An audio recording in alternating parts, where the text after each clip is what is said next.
Are you noticing changes in our country you find troubling? Do you feel unsafe and at a loss to remedy these fundamental shifts? Have you found the book Go Free by Jason Kuna? The Go Free method provides excellent meme curatives and specific language skills to overcome the anti-white psychological warfare being waged against us across the West. Go Free, a guide to aligning with the archetype of Western kind by Jason Kuna, available on Amazon.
Reframe. How's your day? Hello, can you hear me? Oh, there we go. Yes. It's been a bit of an, it's a bit of a calm day for me. Nothing special. How about yourself? You had a decent one. So yesterday during the space, I dropped the coffee machine and it broke. So I fixed it today, but I have two cuts on my fingers, and now my thumb has a plaster on, so it doesn't. I have to use another finger if I want to work the cell phone. How did you, how did you manage to like you broke it with your fingers? What's going on? No, I don't remember what the situation was, but um I wanted to empty the water, and then I had the phone in the one hand and the whole thing in the other, and then I dropped it. So now the coffee machine is looks like you threw it out of the window while driving fast. Maybe you can sell it to a local museum as modern art. I hear that they're all into that kind of stuff these days.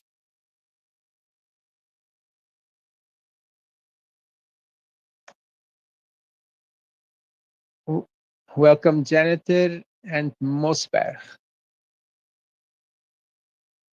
Let's kick it off.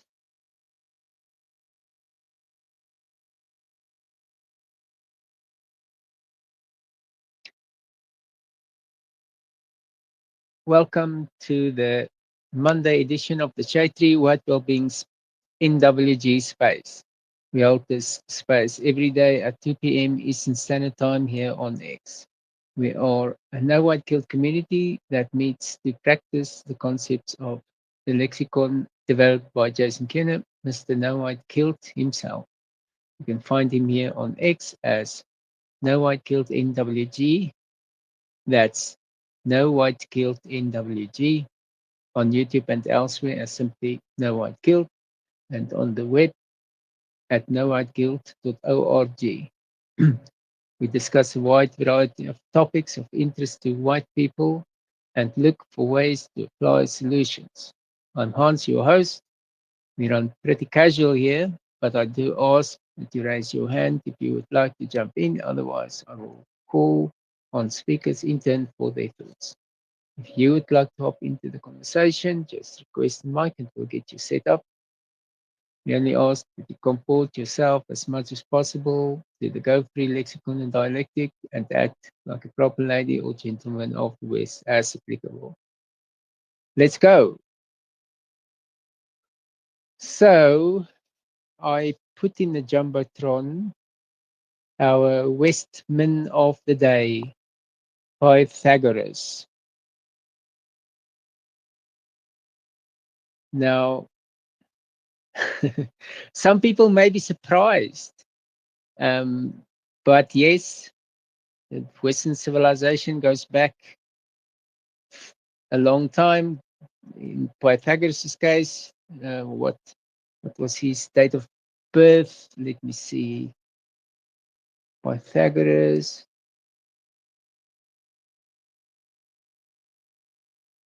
570 BC. um,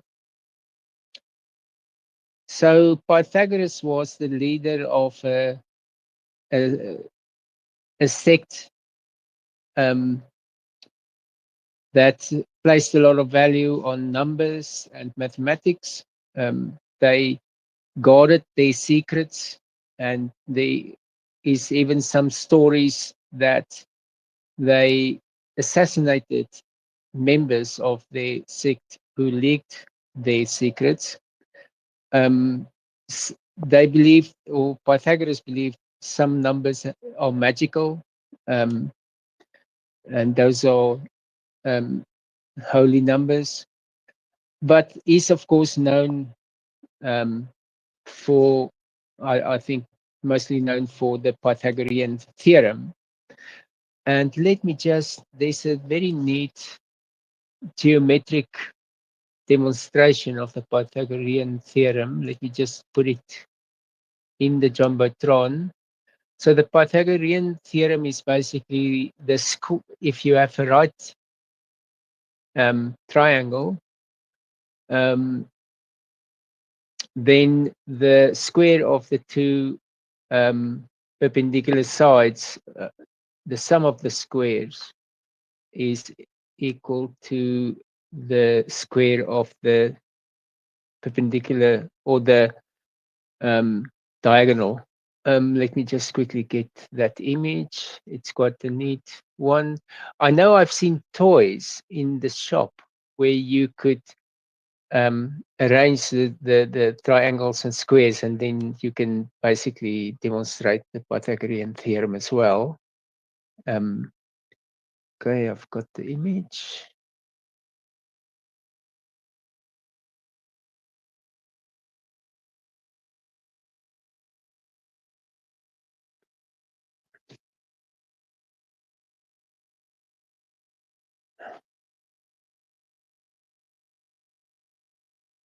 Anyway, let me just continue with this, with Pythagoras' life story.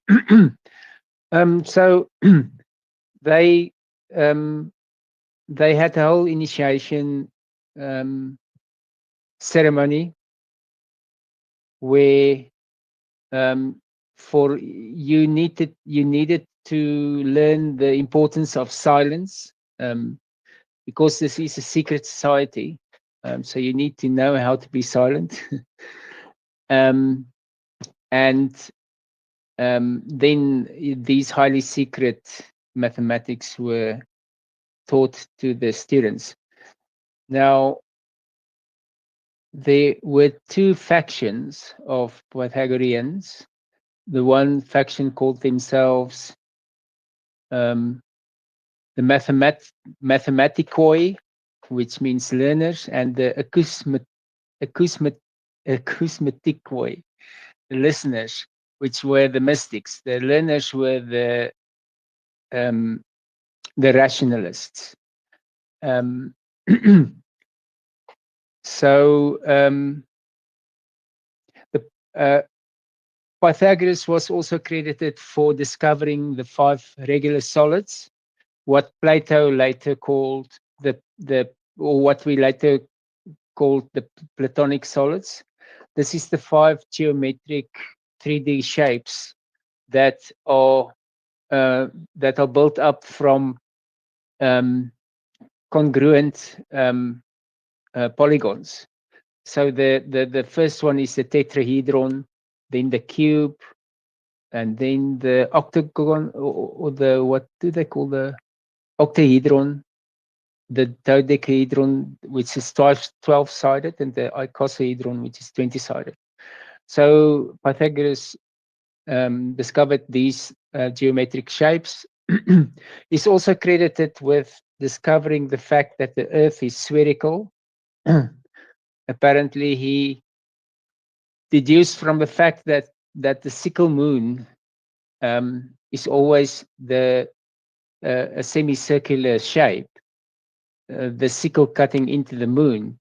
He theorized that it's because the sun moves or the Earth moves in front of the sun, and that's the shadow of the Earth. This is why it's always, and that means the Earth must be spherical.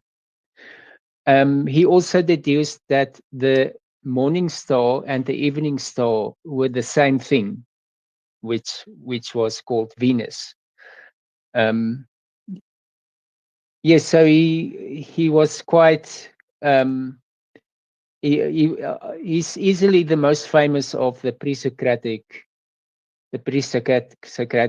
I mean, I think every child who did mathematics in school will know about Pythagoras.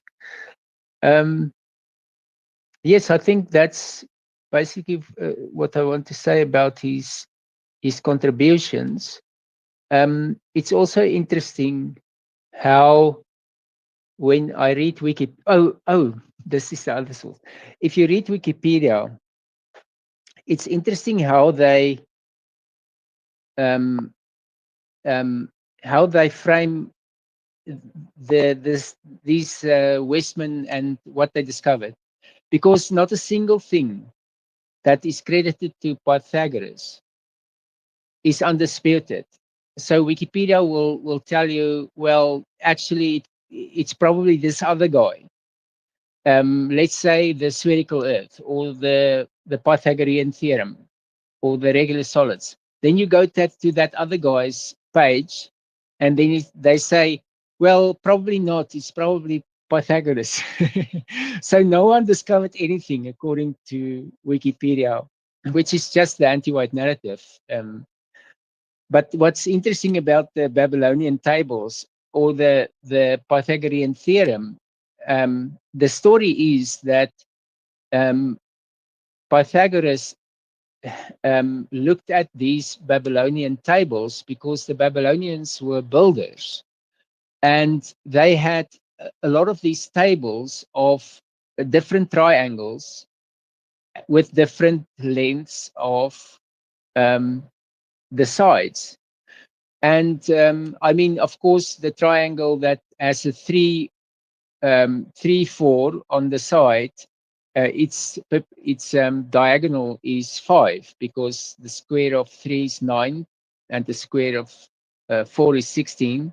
So they make 25, and the square root of 25 is 5. So the 3, 5, the 3, 4, 5 triangle is sort of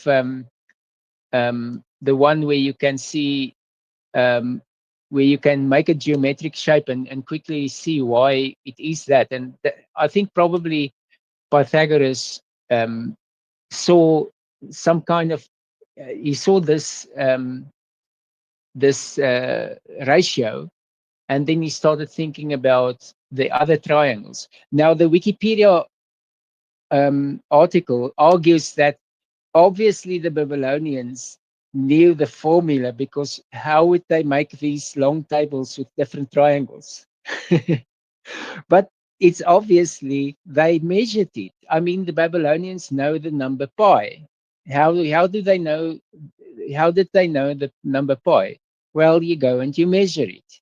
You take a piece of string, you take the string around the circle, and you take the ratio. That's pi. So yes, in Wikipedia's logic, the fact that there were tables and tables of triangles um, means that they knew the formula. But if they knew the formula, they wouldn't need to make tables of triangles. They went and they measured it because they need to build things. They need to know the diagonal. Um, and what Pythagoras did is he saw a pattern, but the pattern is not enough, because you can have some inductive reasoning to say, okay, so this seems to be the pattern, but there may be a number that you haven't tried which doesn't fit the pattern, and suddenly your building comes out skew, you know. So you, to be generally useful, you need to prove the pattern, and this is the great contribution of Pythagoras, is he actually proved the Pythagorean theorem. And if I now can just get to post that picture, I'm let me check.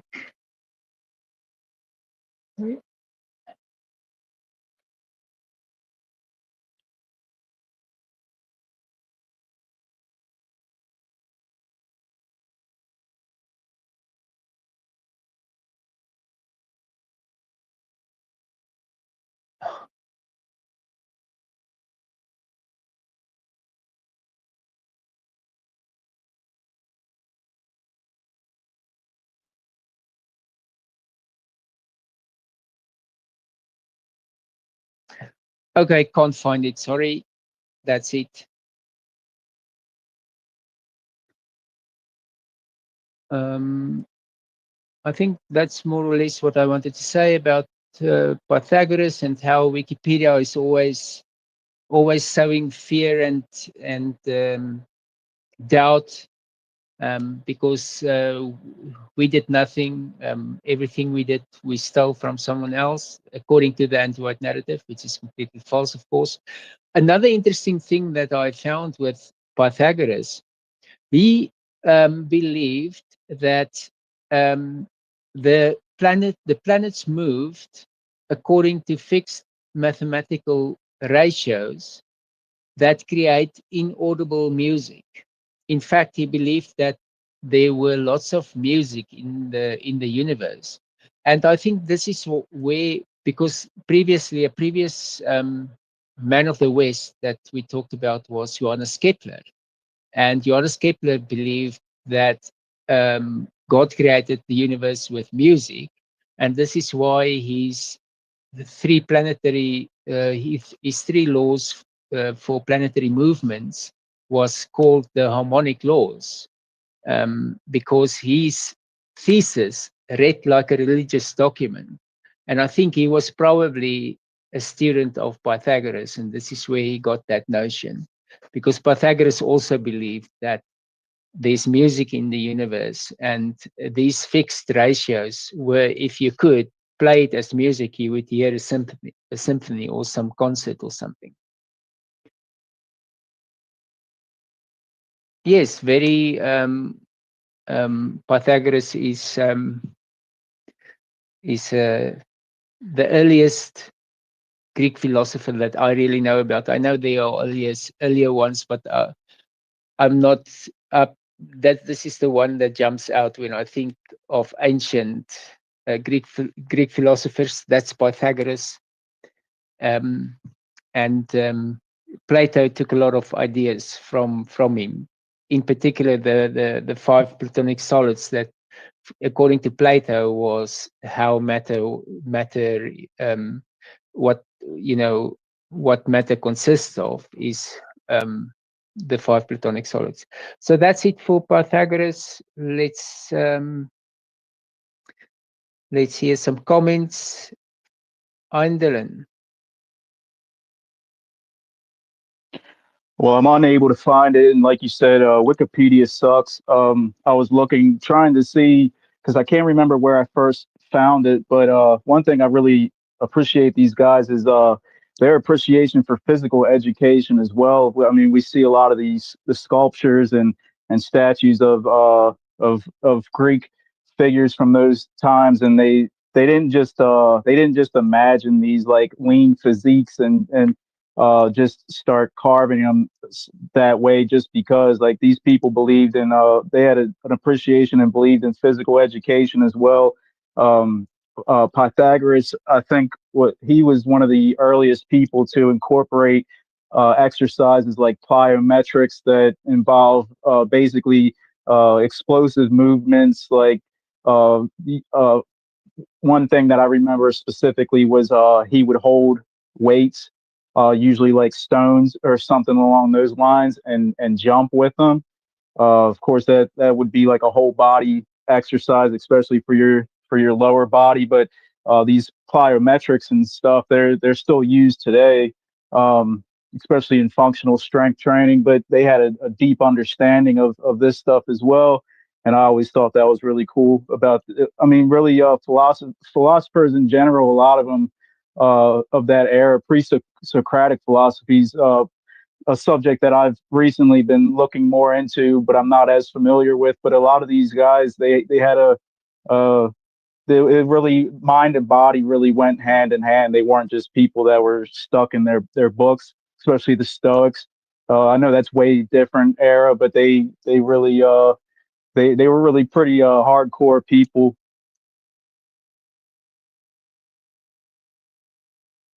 Yes, I put the image of the geometric demonstration of that specific triangle with the neat squares. The 3, 4, 5 is one where the square root works out um, nicely.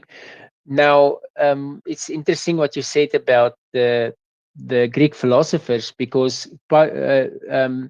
Pythagoras also believed in health. They put a particular emphasis on the importance of physical exercise, therapeutic dancing, daily morning walks along scenic routes.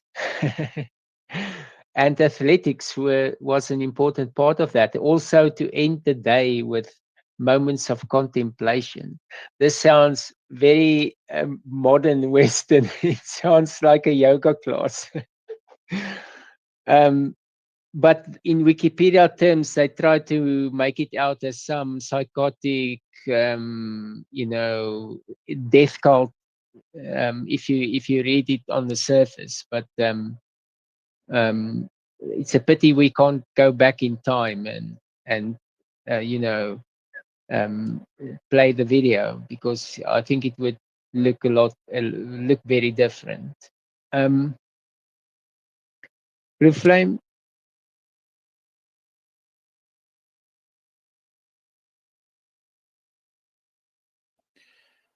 Yeah, Pythagoras. Yeah, I, I was familiar with the name and some of his works. Personally, I'm not really mathematically minded. Let's say it's not it's not really where my personal talents tend to lie. But yeah, it's um, it's just a little bit of genius of the past that survived until today. When I hear names like his, um, it might also be interesting to know to bear in mind that these might actually the names themselves might in a certain sense also be code related to the groupings that they belonged with. Um, yeah, like some of these philosophers of the uh, Hellenic days and what have you, their names given at birth were not necessarily the ones that we know them by, and they had their reasons for that, I suppose. And I'm trying, and I want to say two things at once.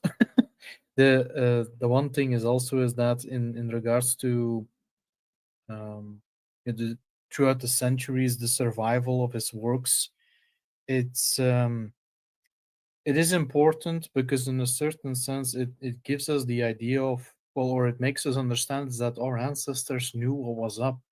They had clear heads, they knew how to interact with the world.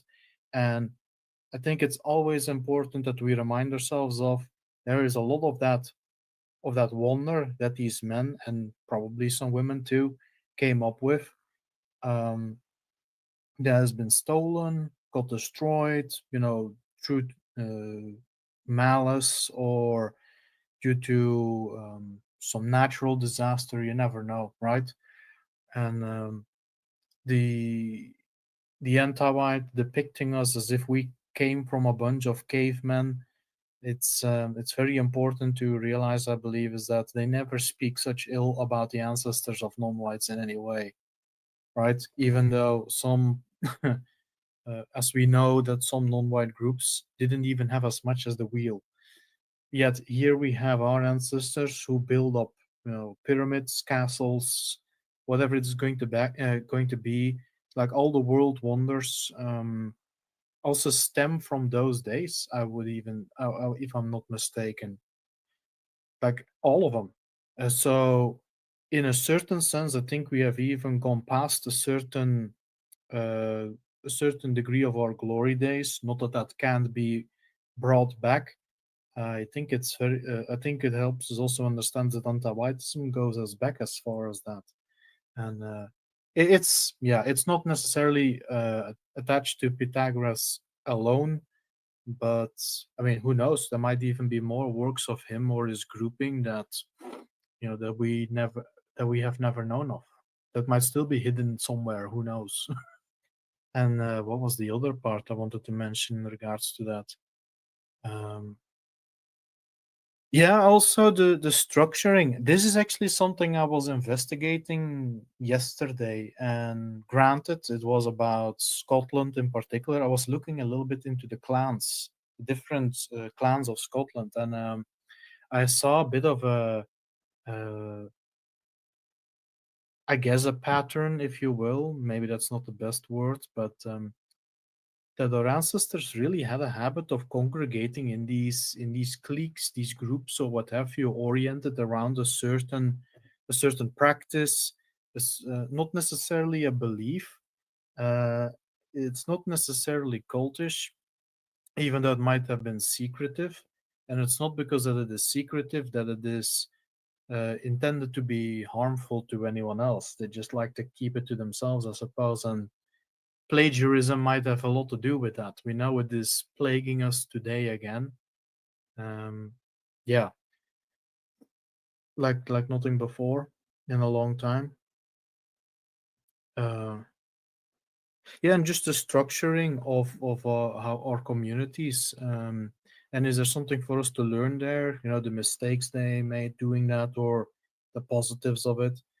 Because yeah, it's not even up until that long ago, and it is pretty much far stretched across our entire people, from what I can tell, that you would have all these sorts of groups orienting themselves around. Well, I guess with Pythagoras, like, is it actually fair to call it numerology, or maybe this is something else yet, another form of working with numbers? I mean, that's a question I have on that. If anyone can answer it, uh, but yeah, you hear about such dabbling into, it's almost, yeah, it has a certain religious aspect to many of them.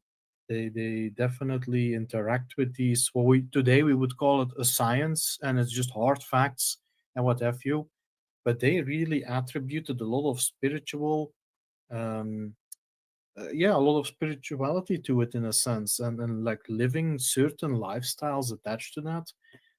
Very fascinating, and it could be about anything.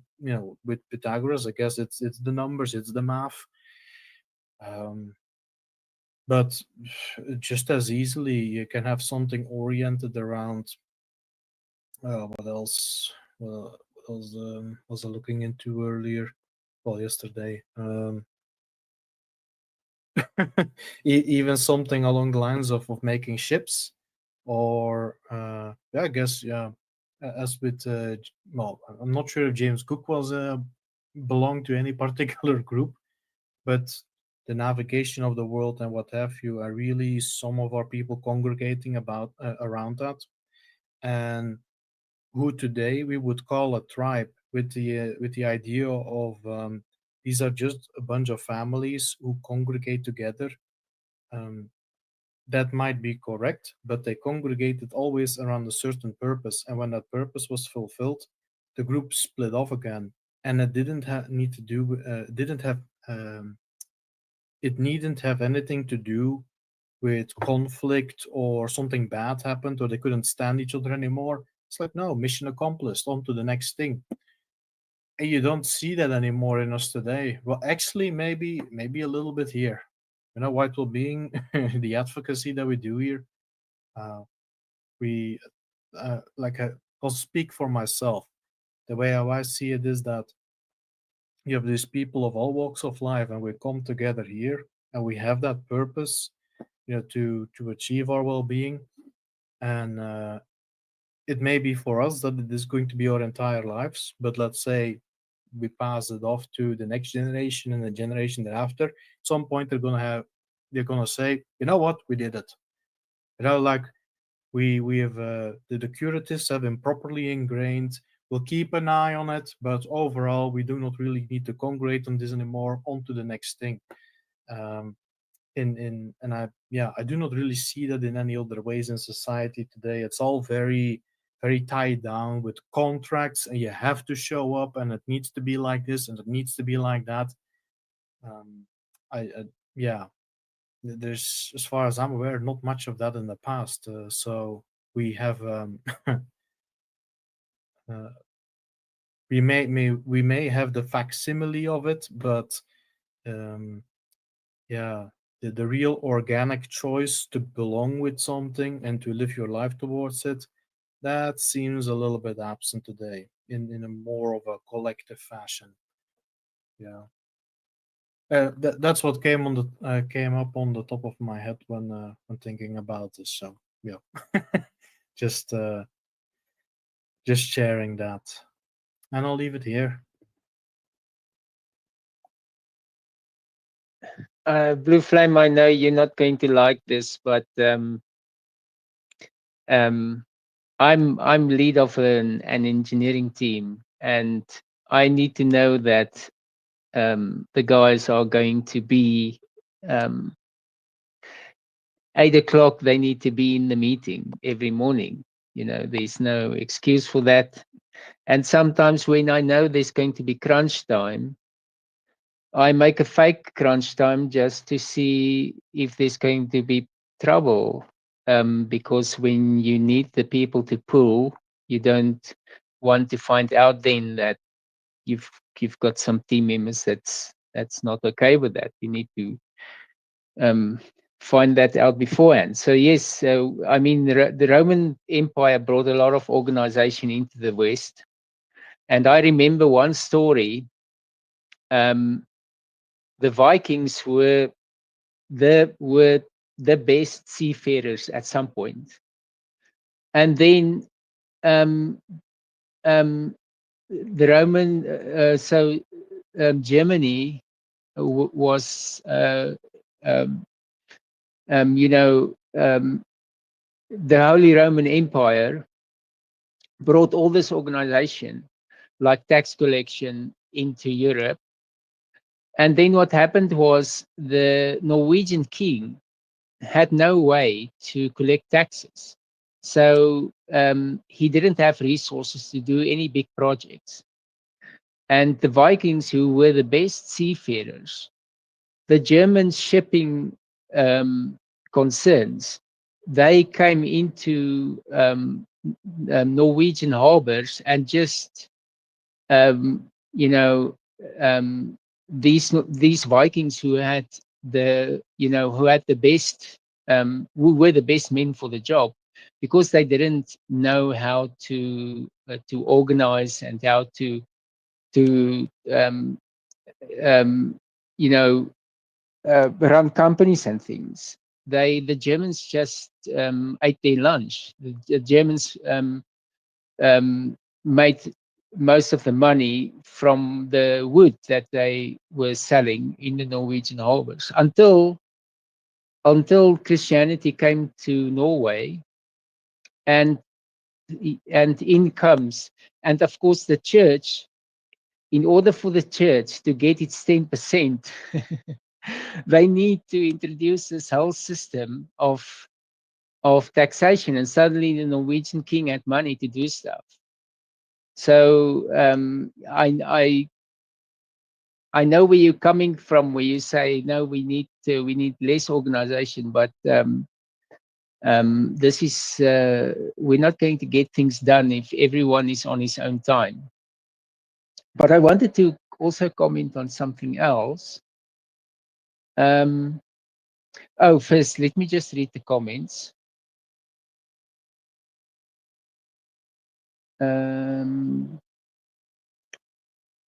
Robert says, hello everyone for white well-being. Thank you. Then under probable spam, Aaron Woodward says, whites love life. And then Aaron Woodward says again, whites want to make an excessive amount of recipes. They love variations. Stupid white people. Okay, I don't know what that's about. Anyway, that's the comments. So I think I put something in the Jumbotron. So on the far left of the Jumbotron, there's a post about that Steve Laws made about Palestine being recognized. And he's saying that complaining about Palestine being recognized whilst also complaining about Palestinians coming here is dumb. We want them staying in their own land. Stop being Israeli mouthpieces. So different countries are reacting differently. Italy is not recognizing Palestine. So there are currently riots in Italy. But I placed this post in because this is a mode of thinking that anti-whites got us into that I think we must get out of. And it's this notion that actions that we do justify the white erasure of our countries. So whether or not one Western country recognizes Palestine or not doesn't justify Palestinian refugees streaming into that current country. So you can do either and still reject white erasure by Palestinian intruders. It's not linked. And the white positive position is that Palestine is the problem that Israel created, and Israel must solve the problem on its own. It has nothing to do with white people. So don't harm our civilization because of problems that you created. And I see this same reasoning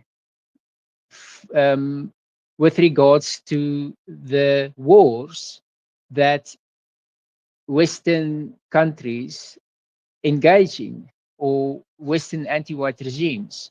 So they would go and make war in Afghanistan, and then the argument would be, okay, but now you're responsible for all the refugees.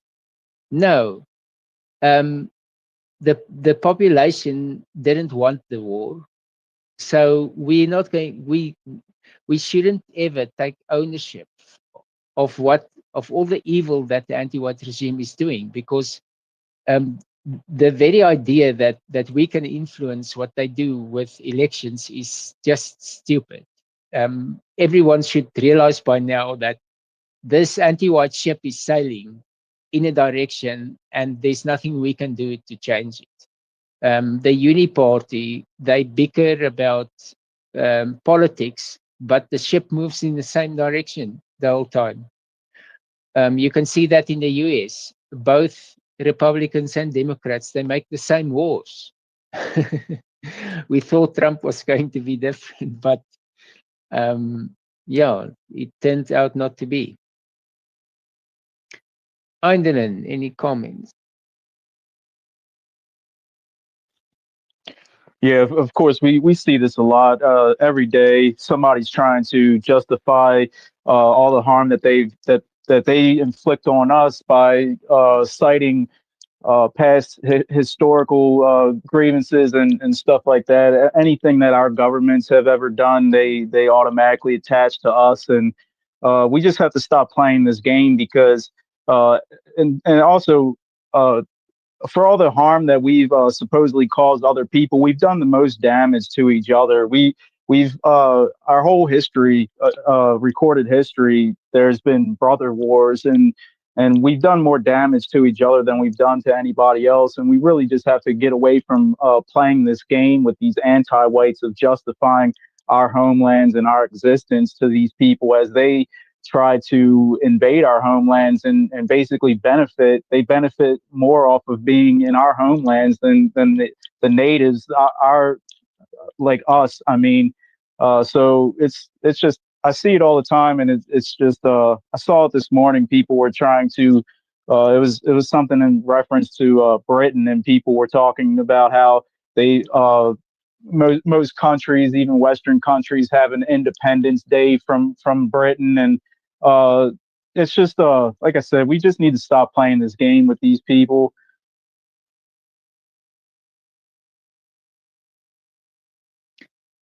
Okay, thanks, Eindelen. Let's welcome some new arrivals. T Godfather came in, Julia, Slots, Kupapa, V, Stumbling Stopper, Anti-Autism, Hoyt McCoy, Jerome.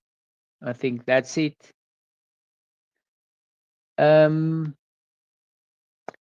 Flame, comments.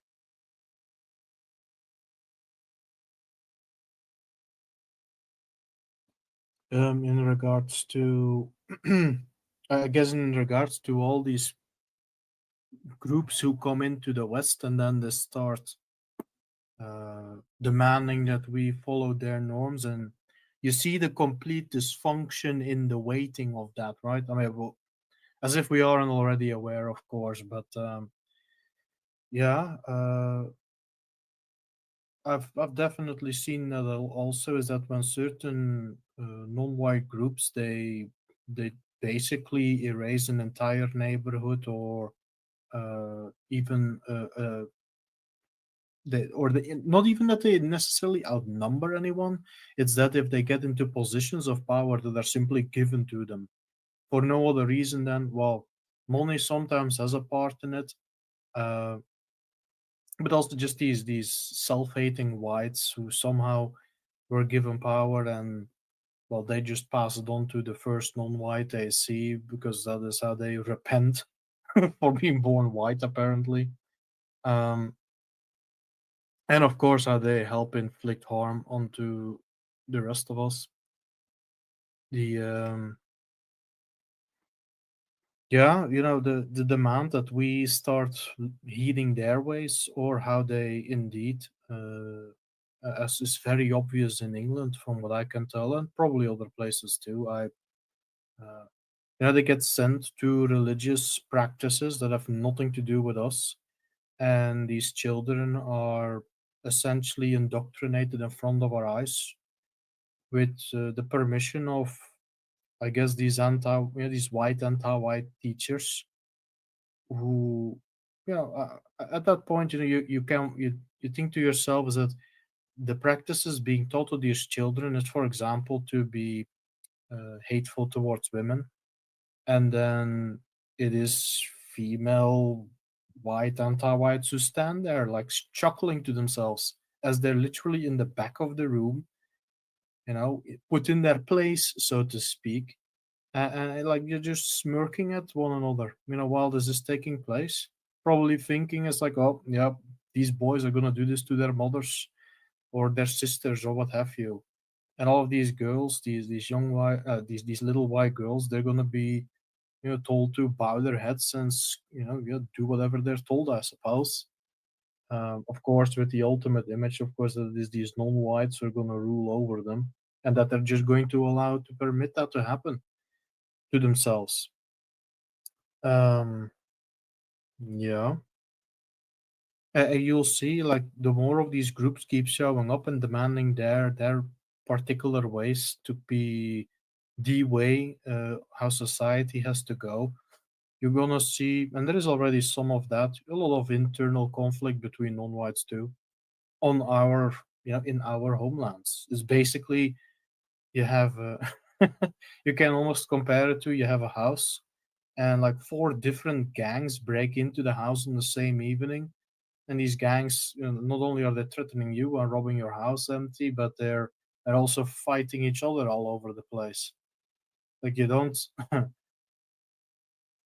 like, it almost sounds something like a skit, something that you would see in a comedy movie or what have you. But yeah, it is the reality, and the only thing is, the end result is only that the house is gonna burn down. Uh, as so many people say, like you bring people in and you bring their habits in. Um, Maybe it's worth adding also is that integration is simply a lie. It always has been. I mean, and I fell for it too. Uh, the non-whites, for example, who do, or you could even add, let's say, people from German descent who go to France, and within 2 generations, it's like you couldn't distinguish them from a Frenchman. Not really, right? That sort of thing. That would actually be included in that as well. And then you would see someone who is perfectly adapted to the local culture. But yeah, with non-whites, it's only a matter of, okay, how long do we have to keep up the pretense? Usually, it comes with the point where they think that they're strong enough, numerous enough, I suppose, where they can can enforce how they want society to be. Um, I guess you could call that instinctive or whatever, but that's a little bit here nor there. And in this, society is going to become even more of a wasp's nest on the loose, or a beaten wasp's nest than it already is. Yeah, and unless it gets appropriately handled, yeah, it's going to be absolute chaos, or even more so than it already is at the moment. But on the other side of that, I have to say it too, is that for us, we have really stopped asserting ourselves, and yeah, you need peoplehood for that first. We like our people has gone through so much throughout our own history, yeah, throughout history in general. We've had so many wars that you could go back to in our past, even fighting one another, and the numbers that would be felt from that, it's absolute insanity. But then we managed to get through it, and if you look at the situation today, it's it is one of the biggest quirks of history in a certain sense. that this psychological manipulation done upon us is actually the way how we've been put on our belly with our hands behind our backs so bad. Um, I'm not sure if there's anything else worth adding to that.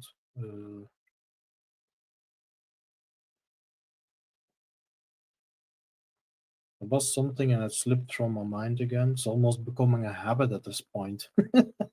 You try to say one thing and you forget the other in the meantime. Um, oh yeah, with history, our children, for example, being indoctrinated to serve another regime is also nothing new. And there was a period in time during the Ottoman invasions into Eastern Europe. One of the practices of these Ottomans was to kidnap young boys, well, girls too, but sticking to the point at hand is that they would kidnap young boys, or they would force noblemen, the landowners, they would force landowners to send over their children in exchange for favor with, what is that, the Sultan or something? And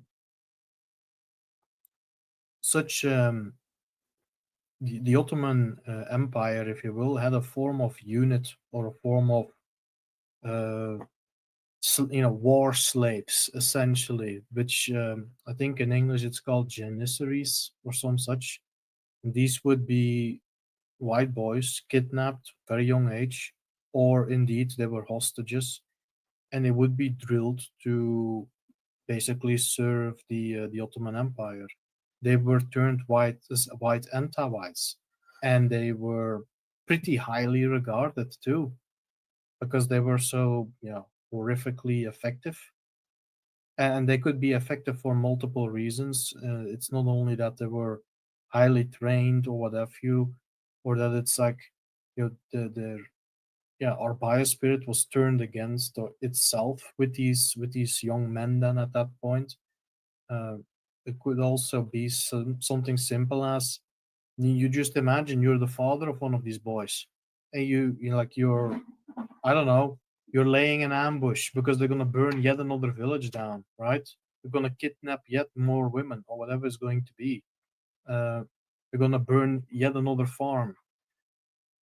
Uh, the but imagine then that you're a father, like 20 years into this war or whatever long it took, and then you see suddenly your son, in the unit, like you're laying an ambush. He has his crossbow or whatever it's gonna be, like ready, and then he sees his own son, and then he just slinks away because he can't get it, can't pull the trigger, so to speak, on his own child. This sort of devastating, warfare. In that sense, also, I think um, is something that you see anti-whites try it again today. We know white anti-whites are a thing. You already see it again. Like, I have to keep mentioning England, uh, but although the US has some of them too, and a lot of other countries as well, so maybe it's not entirely fair to point at only the one nation, which would be inaccurate. So maybe I'll leave that off. But you see so many of these boys, and they're taught that you have no culture and you have no people, and the best you can do is simply adapt to whatever non-white group is the most powerful, so to speak, in the neighborhood that once belonged to your ancestors, but definitely not to you. And then you have these ridiculous characters showing up with their hip hop nonsense or what have you. Um, and we can get into, we've already gone into it's like hip hop. I mean, without white man's take, that genre wouldn't even exist. Fine, but I think everyone gets what I mean with that. Is that and they're like, singing, if that's what you can call it, absolute horse nonsense, absolute nonsense. Um, about how basically mimicking non-whites, trying to be non-whites, and if you would, if with that fake identity, with that uh, I'm I'm actually struggling to find the words for it.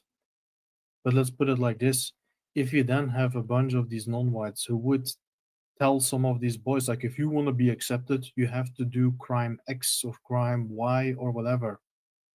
No, they might just do it. They may simply decide for, oh yeah, yeah, okay, I've no people, whatever, right? And guess who the victim would be or must be? And yeah, I went on a bit of a went on a bit of a rant, I guess, but we're seeing it today again, and we yeah, I mean, what's the point of me saying it to all? You will agree as well. It's like we have to get in front of this, and it yeah, maybe this does need to be a bit more reminding of in a historical sense too. It's like we've been here before. Our children or boys have been kidnapped to fight us, to turn on their own, to turn on their own family members, and that is it's absolute evil though. It has to be said. That is absolute evil. There's no two ways about it. On the other side of that, it also speaks that a certain insecurity is revealed in certain anti-white groups, I think, and that is also worth realizing, I would say. But yeah, maybe someone else has something to add to that as well. It's that's at least where my mind went. Yeah.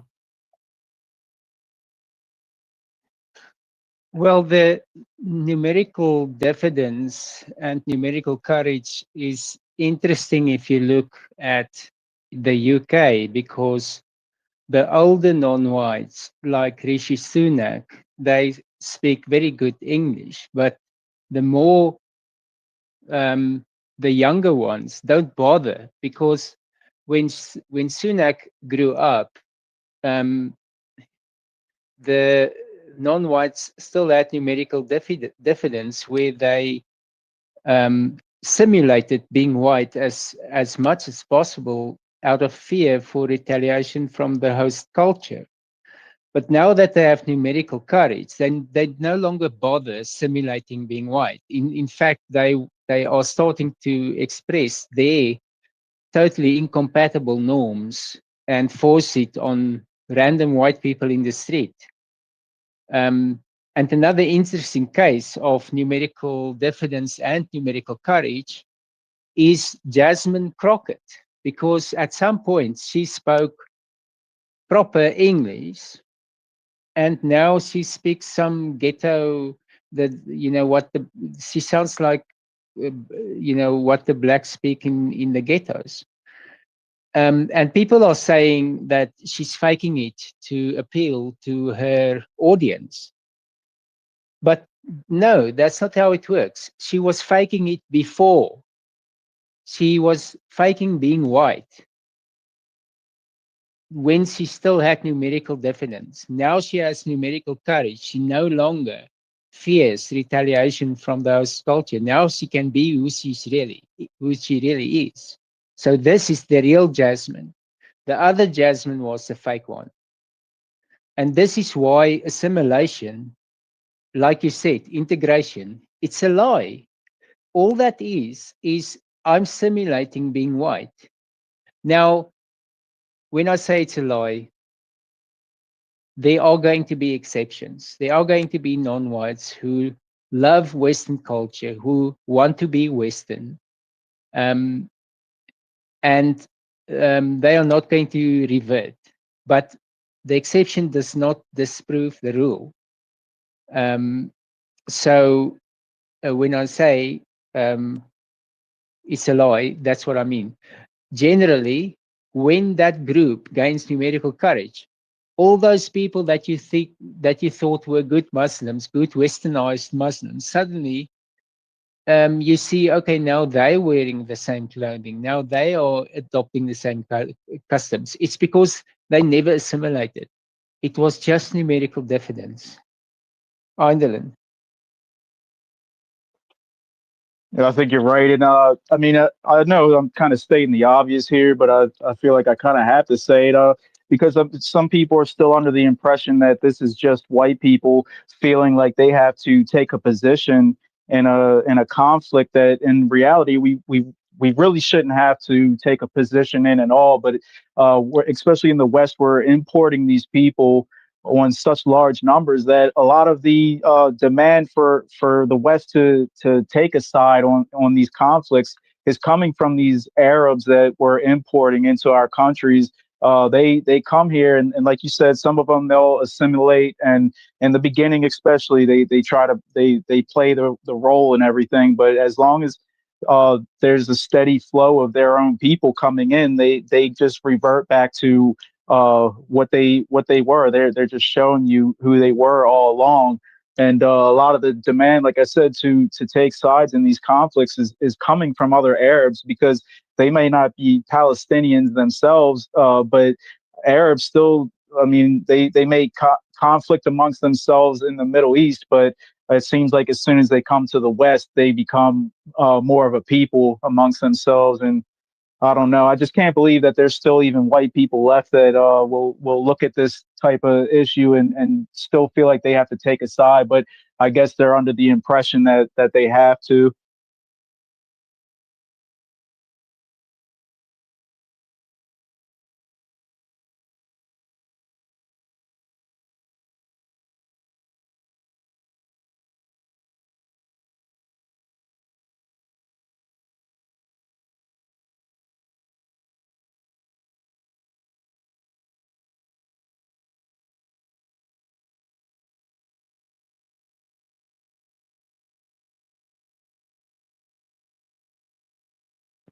Did I lose you guys? I don't hear anybody.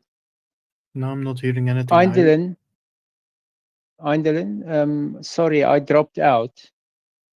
Um, uh, are you did you finish your thought? Yeah, I finished. I hear you now too. Yeah, it's all good.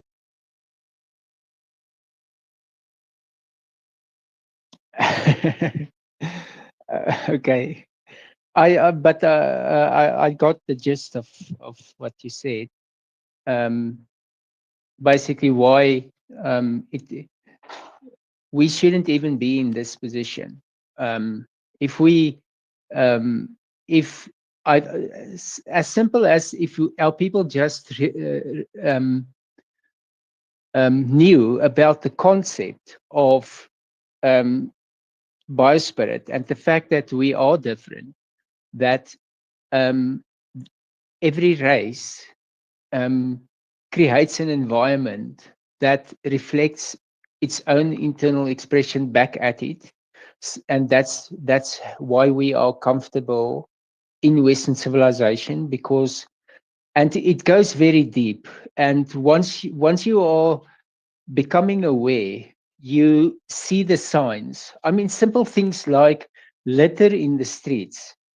You can see how it doesn't bother other races. You can see that it bothers white people. They um, simple things like even the way we build buildings, the way we there's something about natural light and the way we build buildings that white people really there's something biospiritual about the way we build buildings. Um, and once you start you start to recognize these things, you'll you'll realize how deep this goes. It's not only consent for sex or objecting to molesting or honesty, Western norms where there are stark differences between the races. It's subtle things that you pick up as you go. And if we were attuned to this from the start, they would never have been able to sell this multiracial society to us, because it would be obviously ridiculous. I mean, these Afghanistan refugees, or let me say intruders, raping boys is a norm in their society.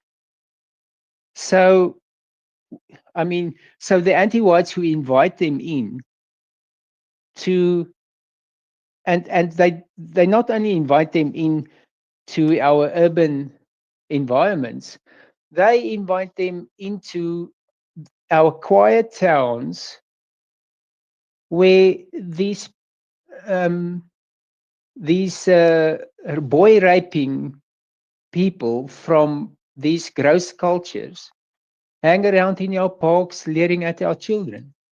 And the anti-whites in charge know about this. I mean, this scandal about the Afghan refugees, millions of them, that the UK regime imported.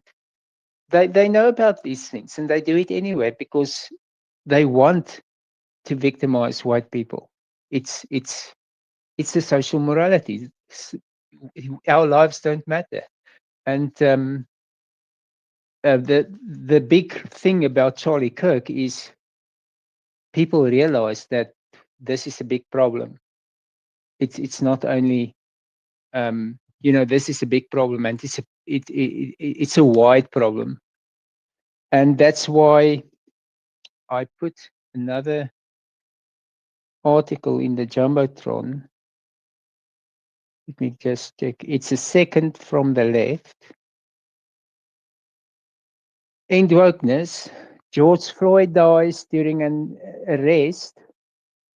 Billions in property damage. 25 people killed. 2,000 police officers injured. And then she says, Charlie Kirk assassinated. No looting injuries. No damage. We are not the same. Okay. Now, yes. Strongly agree.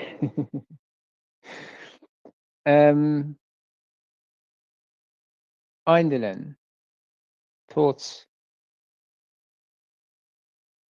Yeah, we are not the same for sure. Along with this, I mean, these numbers are just ridiculous. As far as I mean, we know in 2020 and after I mean, they call it the summer of love, more anti-white garbage. Of course, it wasn't. It was the summer of anti-white terror attacks and just absolute destruction across every urban area in our whole country. But yeah, I mean, uh, I don't think anybody thought that anybody was going to riot and for Charlie Kirk. That's not something that our that's not something that we ever do. Um, it's kind of off topic, but I guess it is kind of on topic. Last night we saw Erica, her memorial speech, Charlie Kirk's wife, and I think a lot of people were disappointed with that. But for me personally, I just feel like she said all the right things to protect the TP USA media brand, and I'm sure like everyone who has a hand in advertising and investments on their behalf are happy with her message. Unfortunately, and they claim to.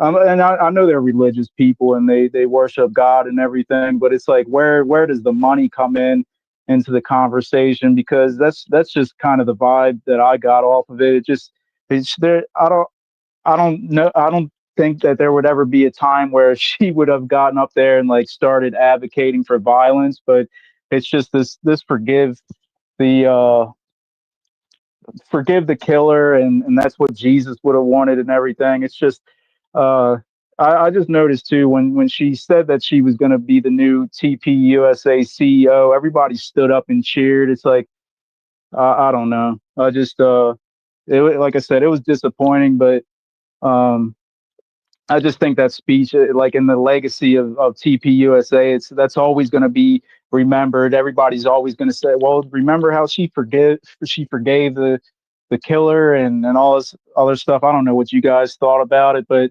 yeah, uh, I guess I kind of expected as much.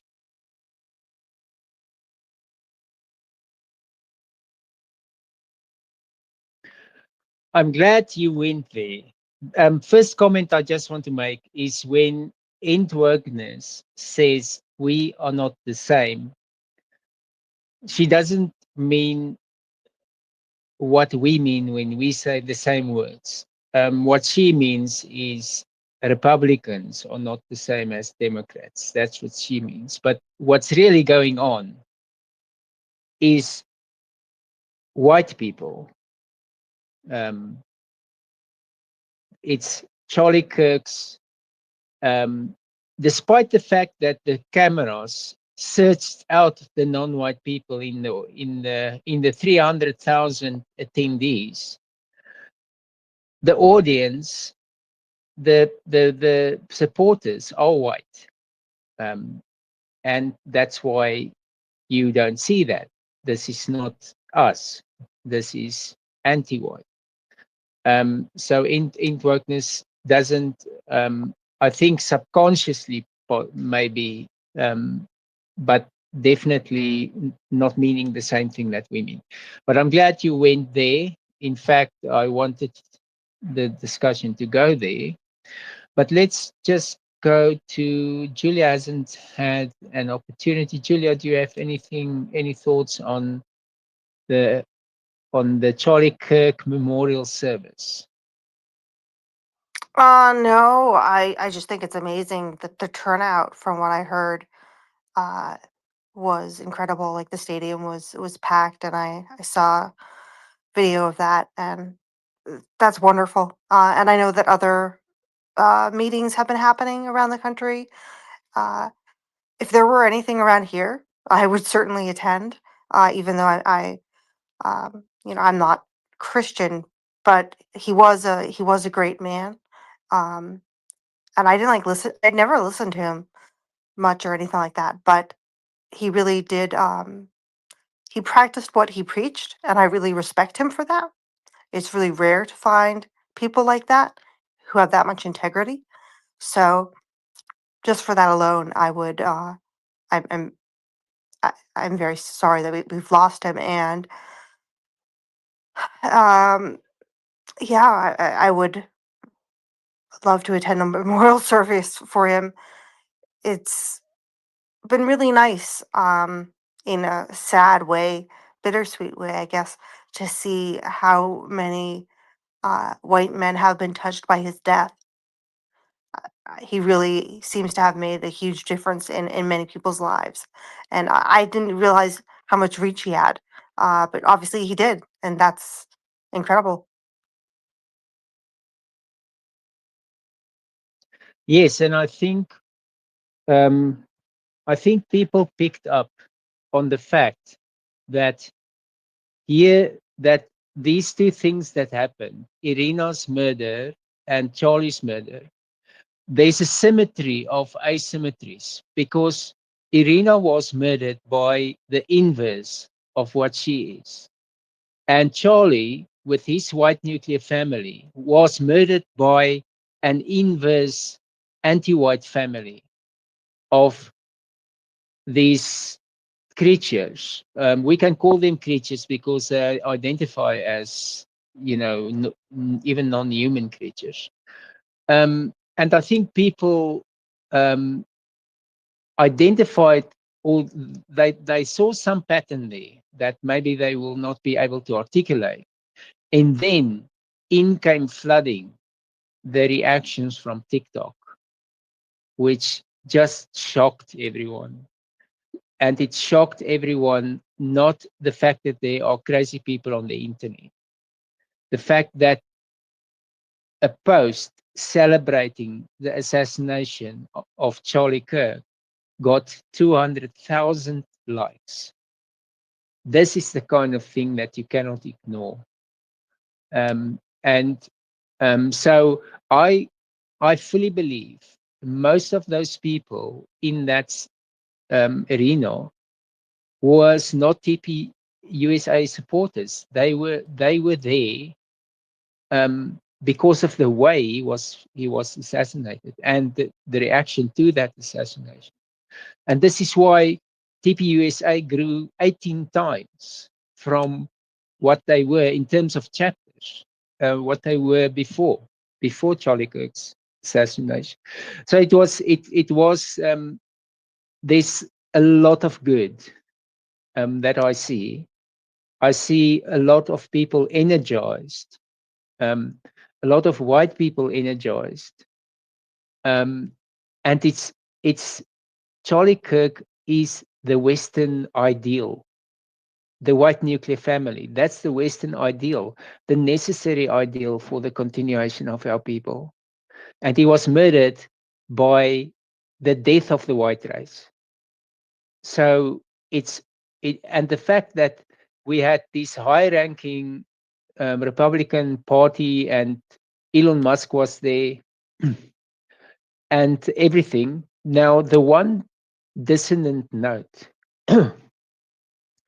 was Erika, and I believe because directly after Charlie's her first press conference, she was a fighter, and I thought because when they announced that she's going to be CEO, my first thought was, okay, we don't really want a woman there, and then the second thought was, well, in the press conference, it turned out this is a fighter. She's not going to lie down.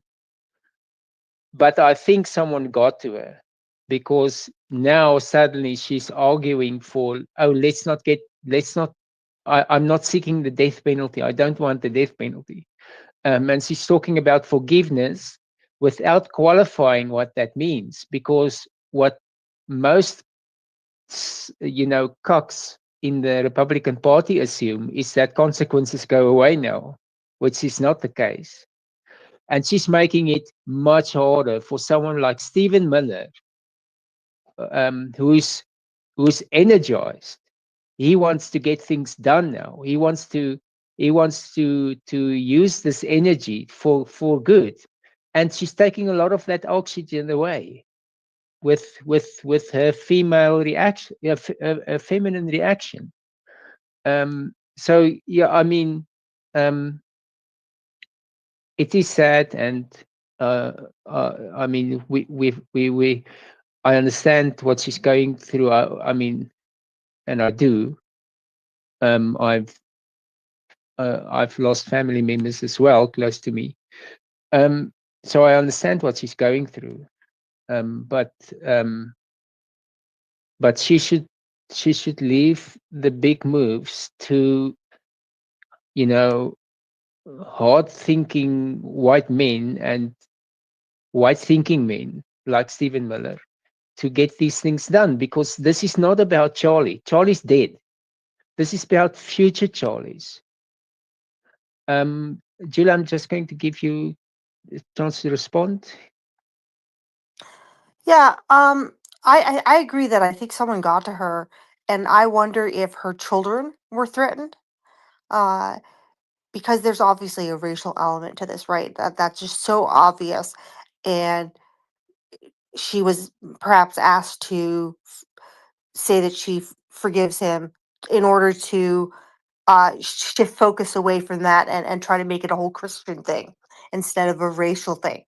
And if someone said, your children might get shot next or whatever, that might have been enough to persuade her. And in that case, I mean, I can be somewhat sympathetic. Um, I mean, with the type of things that have been happening lately, anything is possible. So, yeah, I agree. Though obviously, a man would have been much better suited for the role, regardless of how um, strong a woman she is. Look, I can just say it was clear that there are multiple layers of security around her. I think the security envelope is such that no one's going to get close to her now. So I don't think she's feeling in any way threatened, and probably any communication that gets to her went through 3 other people.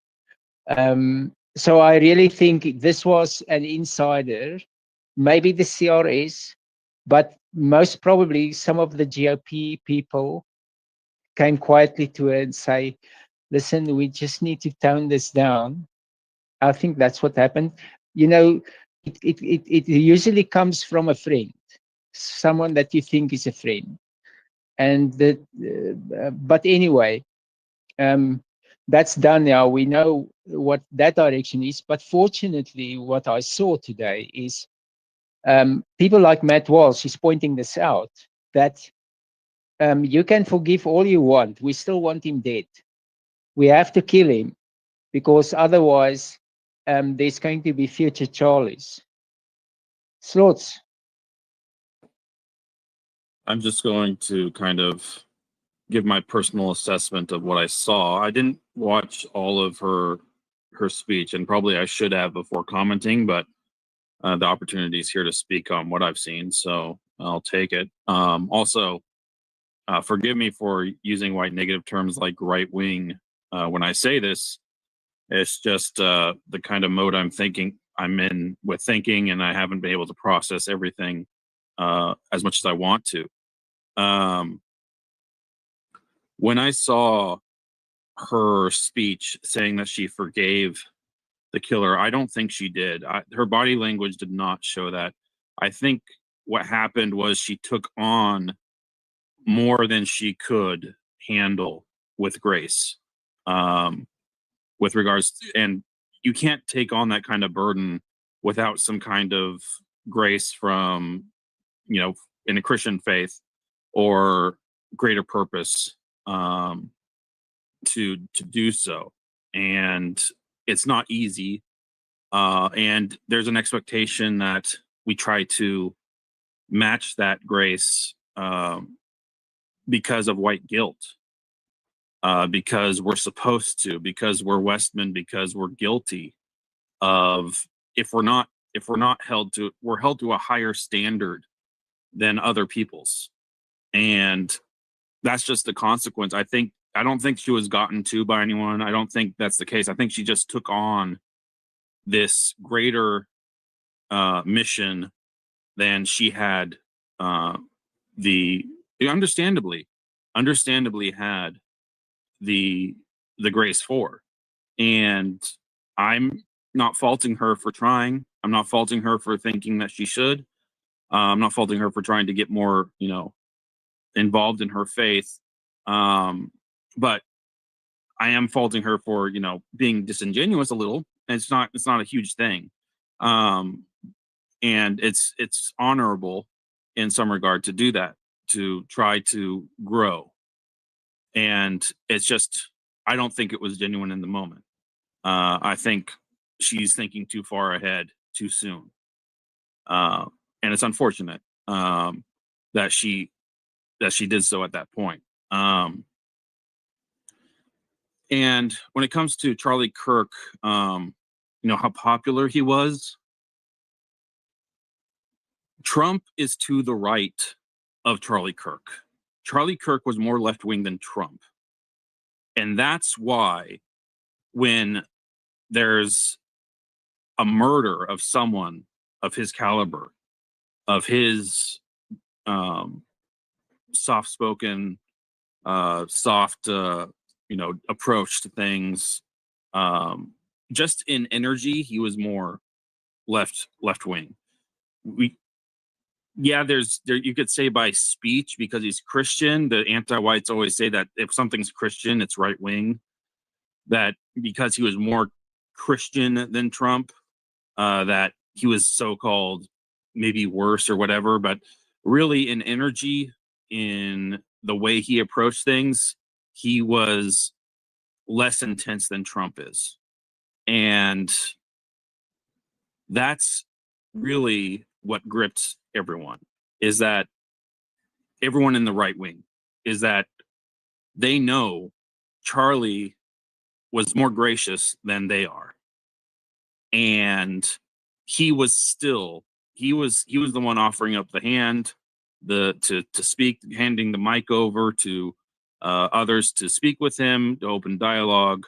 And when that was cut off, they didn't feel it as like they agreed with Kirk on everything, or they're worshiping Kirk, or they're or he's just really popular. Like everyone just followed his podcast, and everyone was just really, there's some kind of cult of personality that everyone just, liked him, is like all worship of him. That's not what it is. It's what he represents, compared to what everyone else agrees with and feels, biospiritually or otherwise. And so I just wanted to clarify that part. I don't think it was part of a worship of Charlie, or Charlie being popular. Charlie was not that popular. It's what he represents.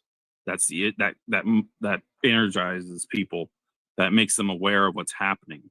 And it's like if someone's capable of murder of the most weak and vulnerable, they're after you, the one who's less vulnerable.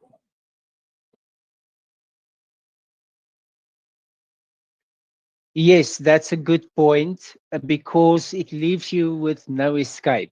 If they kill the one, if they murder the one who does less than you do, who is taking a less strong position than you do, then there's no escape. And if TikTok comes along and it shows you that the lady at insurance, the lady in HR, the funny haircut at the DMV, the one in the sitting behind the till at the drive-through, if it comes out that all these people want you dead, and the only reason why they don't kill you is because of consequences, then suddenly you realize this is a big problem, and then you pitch up because something needs to be done. But now, the least Erica could have done is get out of the way. Get out of the way of people like Stephen Miller, who wants to get things done. But now uh, she could have had her grace. She could have had she could have stayed out of the way. But now she's explicitly saying she doesn't want the death penalty. It's got nothing to do with her.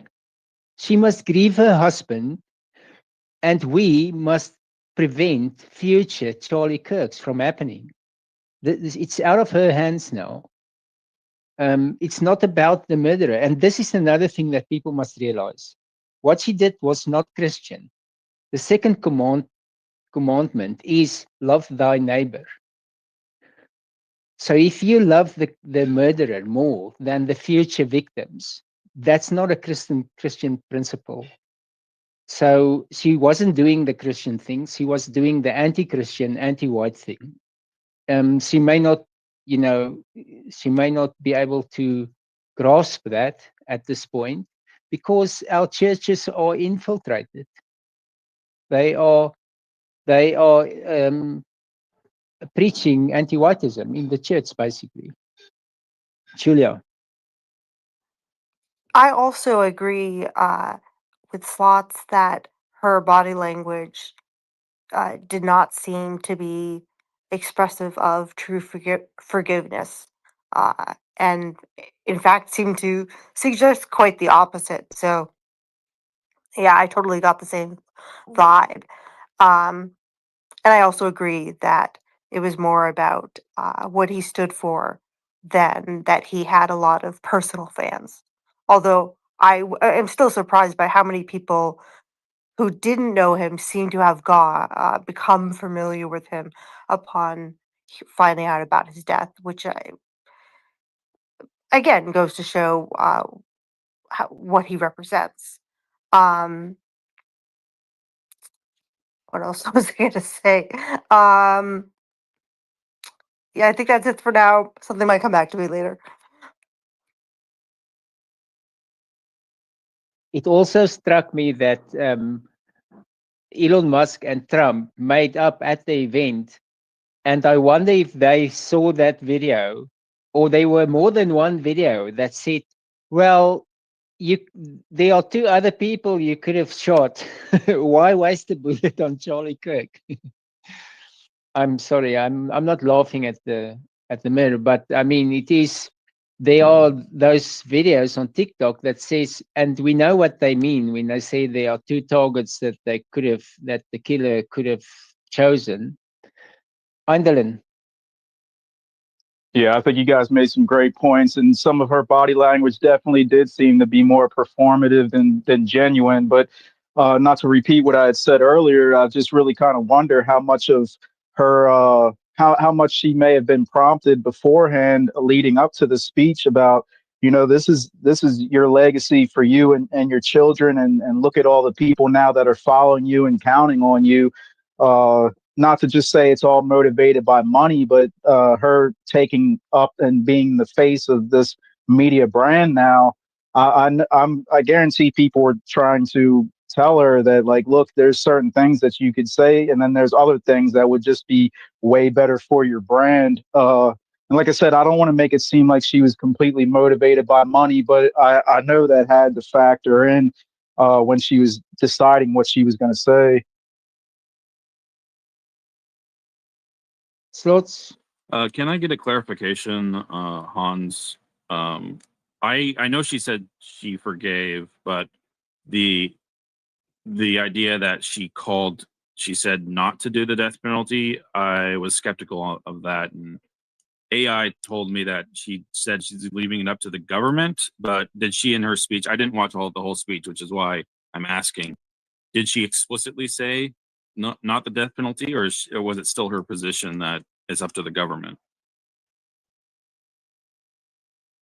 That's good point, Slots. Give me a minute or two. I'll look for the post. Julia. Yeah, I wonder now, since Eindelen brought it up, if maybe Erica did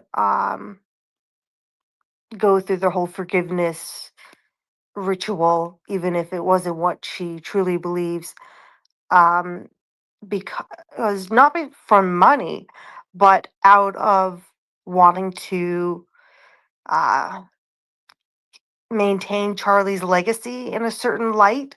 And maybe even if she's going to be the CEO of Turning Point, maybe she's thinking long term. Maybe she wants Charlie's son to be to the future inheritor of Turning Point, and I don't know. She might be thinking strategically. So, and maybe she's going to act in sort of like a regency type of role for his son, their son, which would be ideal, of course, if she has to be in that leading role. And hopefully she will. I mean, I assumed that she would anyway, given I believe she's been mostly a homemaker up to this point, and her children are still pretty young. That she will take a lot of male advice regardless. So she may just end up being a figurehead and try to maintain it for her children and hopefully the son.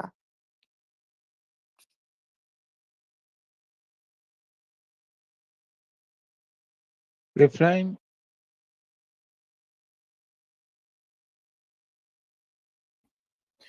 As a symbol, she definitely already means a lot for all of those people. At the very minimum, the people that showed up, and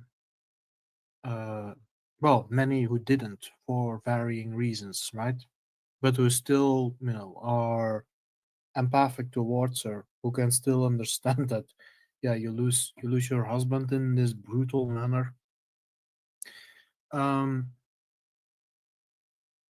yeah, the whether it was genuine or not, I think there is something that is definitely becoming obvious here as well, is that President Trump almost gets shot himself.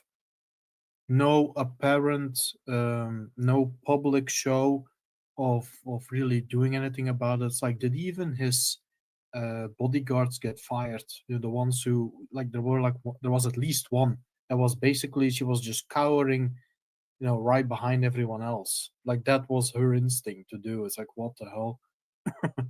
And of course, the how lax all the others were in taking out that shooter, that murderer. But yeah, not even as much as that. And now we see a man actually getting murdered. And again, it's just this sort of flaccid response. Now, is that for a lack of having the feelings of avenging oneself uh, to see justice? Like, is there? It may not be for a lack of feelings that of wanting that, but there seems to maybe there is simply another game at play in that sense. And what I detect is also, as was already mentioned, is that look at all the focus suddenly being put on religiosity instead of again focusing on no, they're going after white people, and you need to admit that because it's all of us who are facing this horror at some like we every one of us is on some psycho's list, whether he or she knows us or not, doesn't matter. That needs to be understood. But instead we see this, and it is my personal concern. I don't want to toss anything randomly out, but it is my concerns that what I'm seeing here is there is a shifting from we had, how shall I put it? We had the tyranny of the like the hardcore anti-whites, and my concern basically is are we shifting to a tyranny of anti-white light? Are we going to get the anti-whites that want to quietly phases out of existence, rather than the bloodthirsty psychos going off on the loose like that, who go off on other anti-whites who are not as fanatic, what have you? Like, is this what is going on here? Because by all means, President Trump himself, could have could have basically, from what I understand, told the American population is we are in danger. Uh, this danger permeates our society. We're going to do something about this. And we need as many volunteers as possible to keep the neighborhood safe. That is a possibility that was not even explored from my understanding. What do I mean with that? Well, in U.S. fashion, like in Revolutionary War fashion, like founding father days, you get your militias together, and today you have more oversight. You can have them talk with local police stations or what have you to have a functional system in maintaining the safety of neighborhoods, to keep these gangs out, to keep these kidnappers away from our children, to uh yeah you know what I'm trying. Yeah, I think that I can go on, but you get what I mean, I suppose. Now we see this, and again, the whole focus is to it's like, okay, everyone, time to institutionalize yourselves. That's what it looks at to me. And even for Christians, this should be very alarming, right? Because it's the for those among us who adhere to Christianity, it's like that is that is your practices that are being used for this, and this is not exactly new either. I mean, but yeah, you will see that anti-whites will try to take advantage of that again, because we know the many Christian institutions, if not all of them, are as corrupted by anti-whiteism as any of the politics. Like, what does it matter if the anti-white happens to be an atheist or religious in any way? Well, it's the same thing. It's going to be anti-white. It's going to be damaging to us. So are so many people just siphoned off to slowly but surely. It's not going to be from one day to the next. To just bow your heads to the new ruling order. Because if you would have these, if you would have another system, what I said, like if you go the other approach and say you you give the American population the room it needs to clean out its own neighborhoods from the dangerous elements within it, well, that is very hard to control, of course, even if you have oversight. And maybe it's that simply the reason why it's not appreciated. Because at the end of the day, for all the might, the military might or whatever it's gonna be, you're dealing with millions upon millions of people, right? It can go in any direction at that point. Although I would personally say is that the yeah, those who, let's say, the patriots in general, not only the founding stock, but non-whites who want to align with the US or what have you. It's like I do not see that being taken over just like that. And of course, there are hostile nations who have their sleeper cells all over, and maybe that has a part in it as well, perhaps. But yeah, I guess that is my concern. And then it's not hard to imagine from that point that someone goes to her and says, "Yeah, you need to tone it to a certain degree, or you need to behave in this way or that way, or we need you to say this and that." Whether she actively realizes that or if she's manipulated into it or whatever, it's not even the point of discussing that. Um, if that is what it needs to be, then I guess that is what as much as she has lost her spouse, it is what a concerned mother would do, because her children are clearly being threatened too. Well, and she herself, and who knows how many other family members of her are now being doxxed or found out about or what have you, right? All of this comes into play, and again, it's like this white guilt stuff. It's like President Trump. They were shooting at you because you have blue eyes. Mrs. Kirk, your husband has been shot because he's a white man. It's like just the stubborn way of not wanting to admit it, not openly saying it. There is more mean pathogens at play, perhaps too. It's a bit of a combo of everything, I guess. But yeah, I was just thinking about yeah, that seems like an initial concern of mine right now, and well, as we've talked a little bit about this before, not really deep or anything, but nobody here wants to exchange one tyrant for another because we are definitely not held by it. Doesn't matter which religion or lack of religion that entails, right? Yeah, that is, yeah. I hope I didn't derail anything here, but that is definitely something that's on my mind, and it might be worth, having that, you know, having that.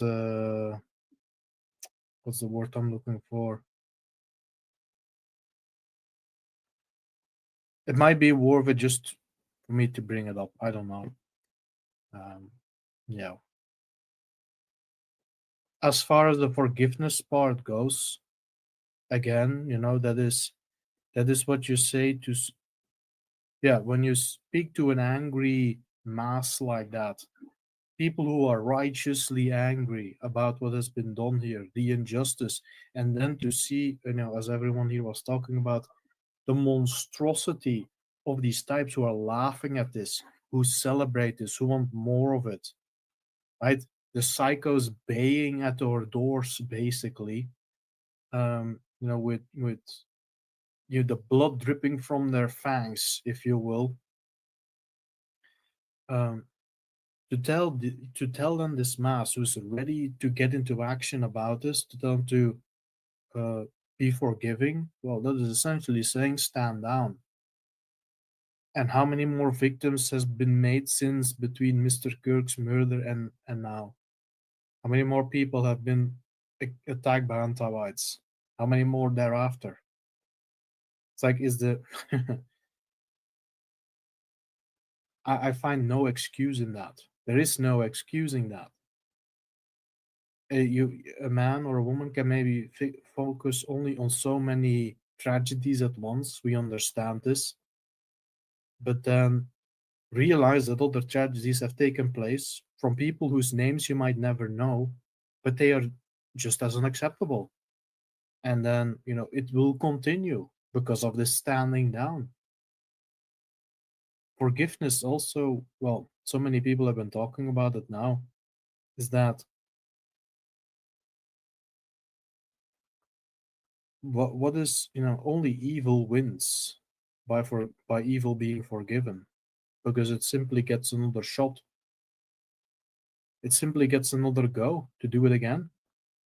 It's like it'll beg on its knees, tears coming from its face, whatever it's going to be. And then the moment you say, okay, I'll forgive you, you turn your back, and then you'll see the dirtiest goddamn smile, the filthiest smirk you can ever imagine. Now it's like Gollum from Lord of the Rings. You're snickering away, and figuring out another way to get at you. That's what forgiving evil gets you, or gets someone else. So, yeah, I find it, to a certain degree, I find it even irresponsible whether she was made to say it or not. And it's very exhausting because this is yet one other big moment that could have been about us finally standing up for our well-being in the open, based on yet another tragedy, but maybe a little bit more significant than all the others. I do not see the difference between a pauper or a prince getting murdered by an anti-white. That's not how I see these things, but for some people, apparently, it's important. More important that someone has to be a speaker in this or friends with that. Yeah. There, as far as standing for white well-being goes, and it has to be said, we are making a lot of headway. The victories that Jason was bringing up last Sunday were, it was very powerful stuff, because hundreds of thousands, if I counted it right, have been reached in only a few days. So that matters. It is growing. But in the meantime, yeah, again, so many more people will have to get hurt because of this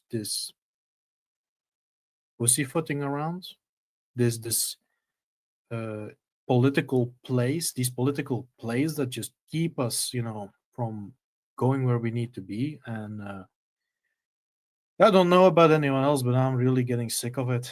I absolutely am. But yeah, I'll leave it here.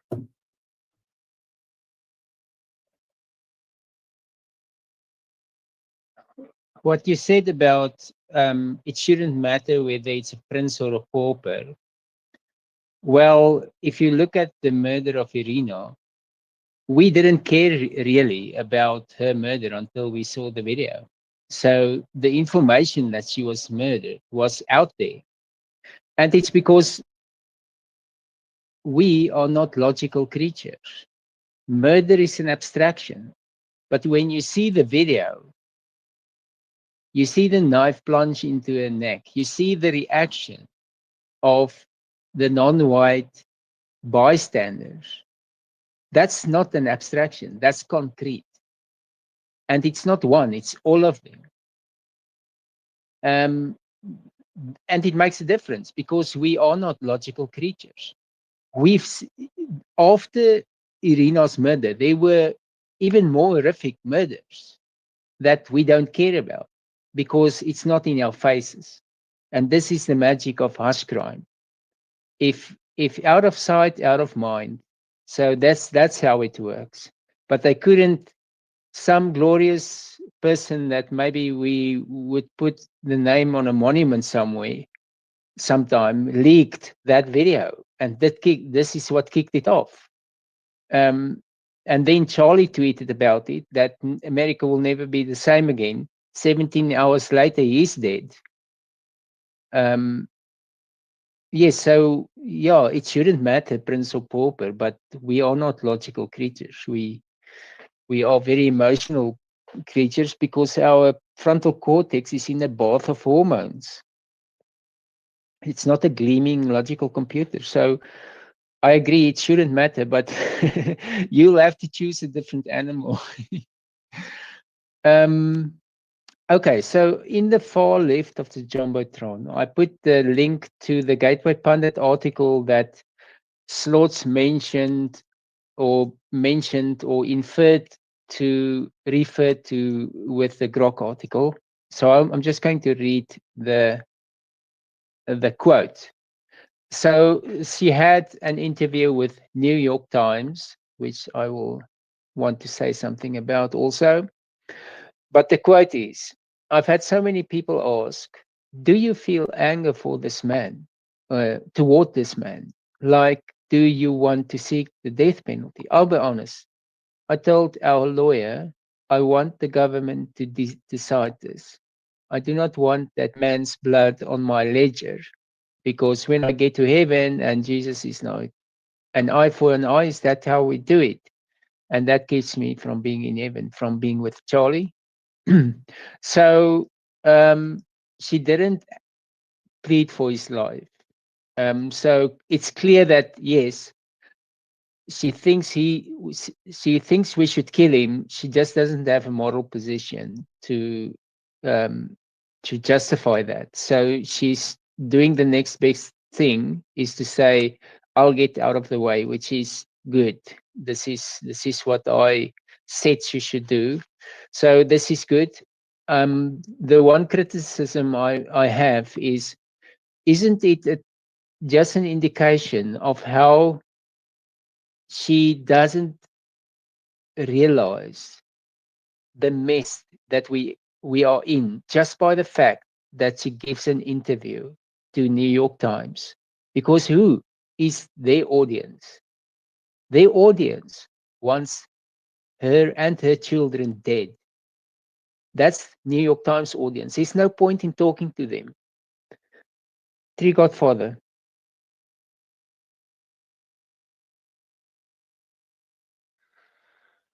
Well, you know, Jason largely echoed exactly what I was thinking last night in the stream when this topic came up.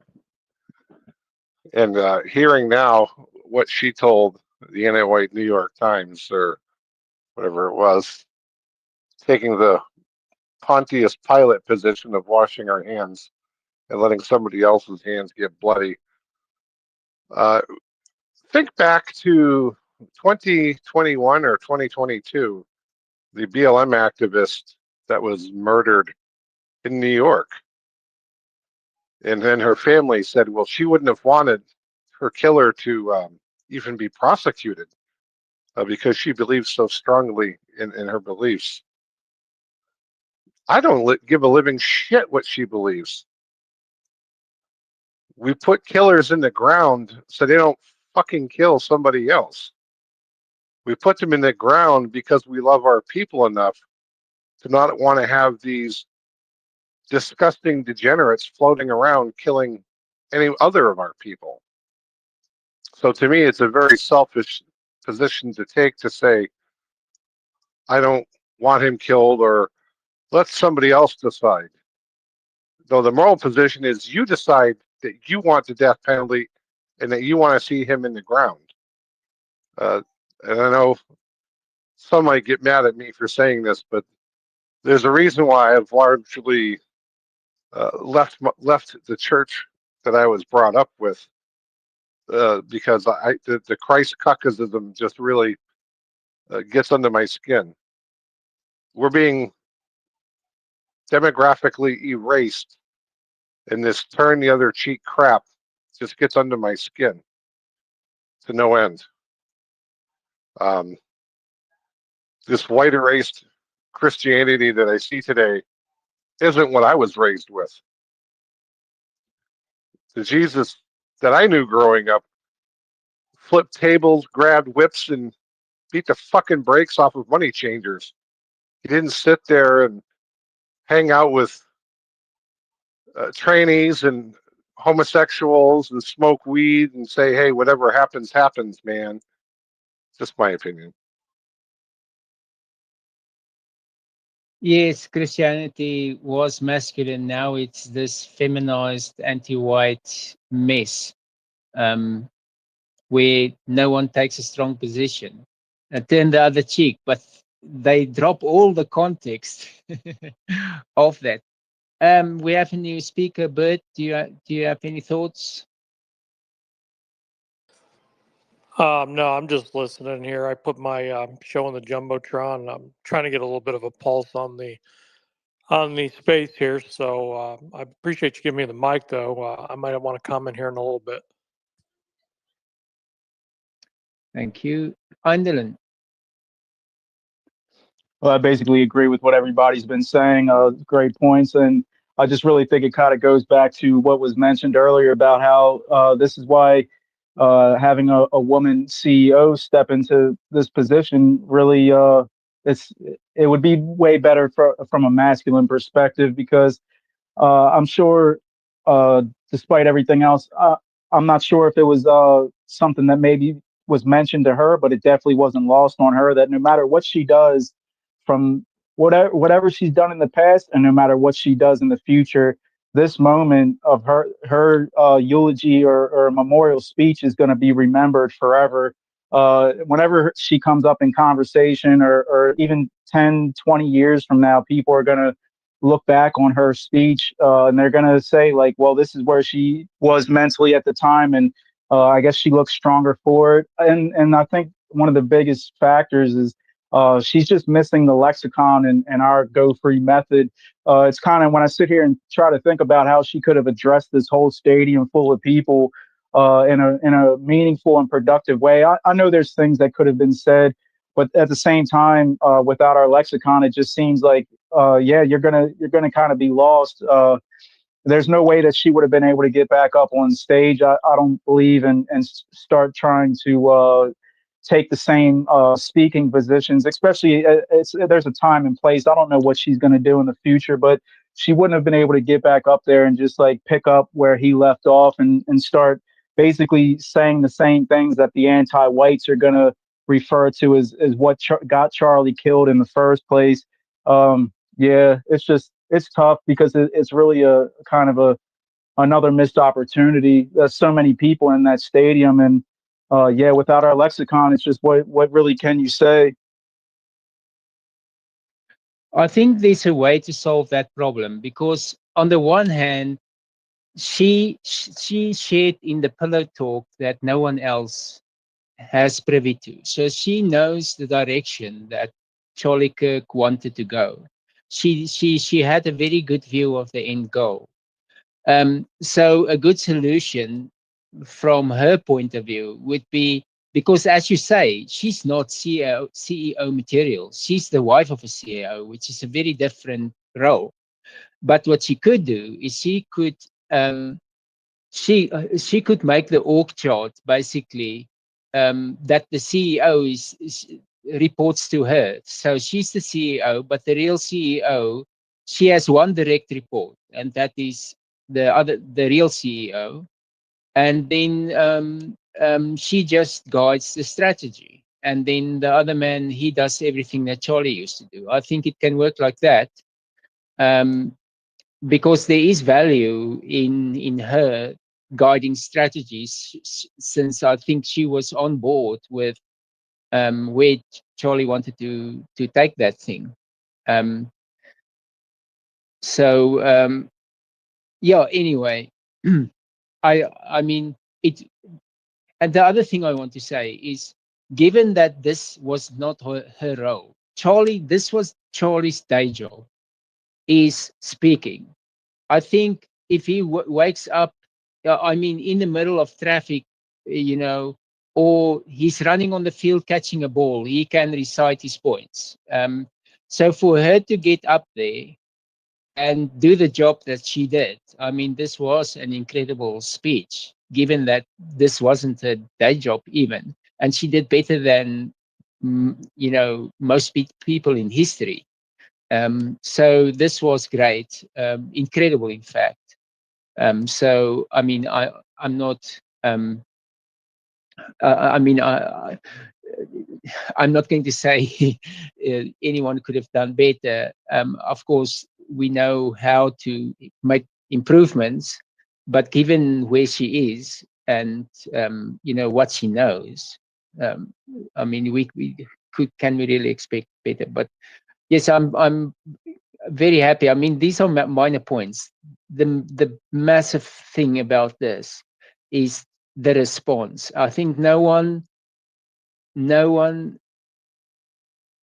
anticipated this response. There's a video on TikTok. I think everyone has seen it, where the woman says Charlie Kirk's death will mean nothing. He's not martyr material. And a few days ago, I would see her point. Charlie Kirk is he's sort of a bystander. He's not a main. He's not a main character in this story. And suddenly, there's this reaction. But of course, we know the reaction is not only Charlie Kirk. It's exactly that videos like that generated all this energy. But yeah, well done for Erica. And like I said, her reaction was actually what I said she should do, which is get out of the way. Let us put that murderer in the ground as a lesson to others that the life of white males are important, and that will prevent, more of these. Not necessarily prevent, but it will make these anti-white monsters, these confused characters, think twice. And I think if they can swing it, it must be firing squad, and if possible, with the same rifle that he used to kill Charlie Kirk. That is because the message must be strong. These people they are not well.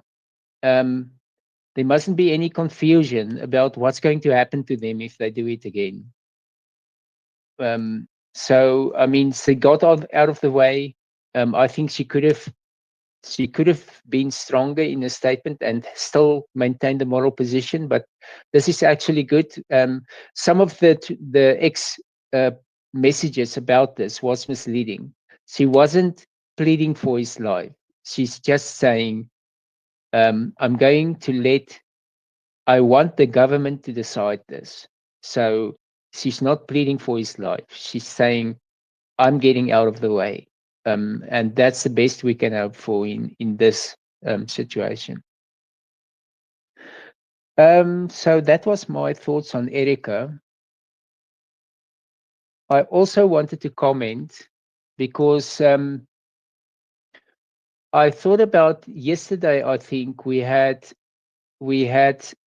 a discussion about a man of the West, Gregor Mendel, and one of the things that I just want to highlight again is this idea of Gregor Mendel, which turned out correct, but it sounds counterintuitive because according to Gregor Mendel, a gene is discontinuous. It's either on or off.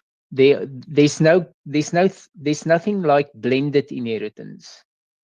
And on the face of it, that sounds incorrect because our experience of hybridization is, blending. But actually, he was correct because the blending type of effect is explained by multiple genes with quantitative effects. And one of the examples that people can understand very easily is blue eyes.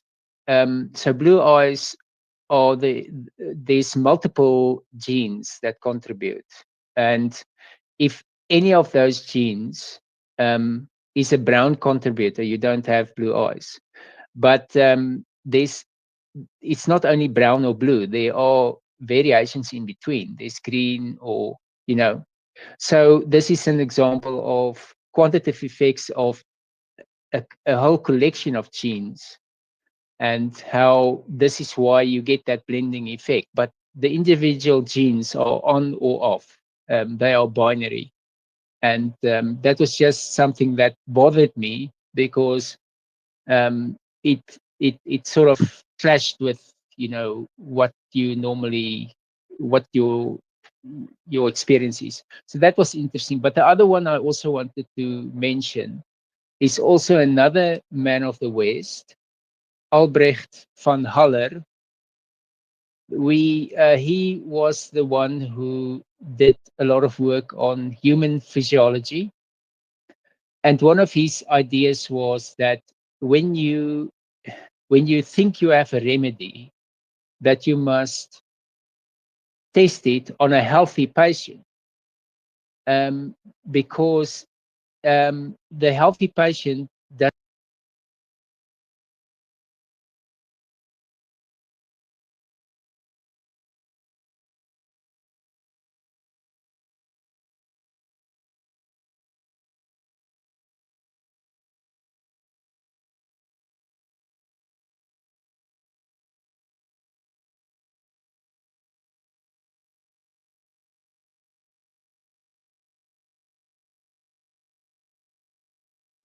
You are indeed. Sorry about that. This is probably the third or the fourth time that I dropped out. Let let me quickly continue before it happens again. Um, so Albrecht von Haller had this idea that you must teach your remedy on a healthy patient. The healthy patient doesn't have all the complications of the sickness, so you can see whether this remedy is going to. Because what you don't want is, you don't want the remedy for the sickness to make a healthy patient sick, because then there's just no hope that you're going to heal the patient that has that sickness. And I'm applying this principle now all over the place. And one of the places where I apply it to is, or where I want to apply it is, recently I listened to Mark Collett explain his strategy for defending against the white erasure of the West by mass immigration. And his remedy is as follows. Um, and remember, their whole strategy is focusing negative attention on non-whites. So that strategy only works when white erasure went to the point where um, whites are in a minority and they are suffering the effects of being a minority. So, and when that happens, then you can go to that group of white people and propagandize them to see the other group in a negative way. And then when you collect these people together, you can then um, you can then teach them that, okay, now we're going to be against immigration now. But if you think about Albrecht von Haller's method, how would that work in 100% white country? Well, it's not going to work, because there's not going to be any non-whites. So your argument, you are going to have to wait for white erasure to happen before you can start defending against it. So it's a losing strategy. And it also explains, because they love to say that Jewish people were expelled 109 times from Western countries. But that's 109 failures. And why did it fail? Because once you expel them and you focus negative attention on them, they're not there anymore.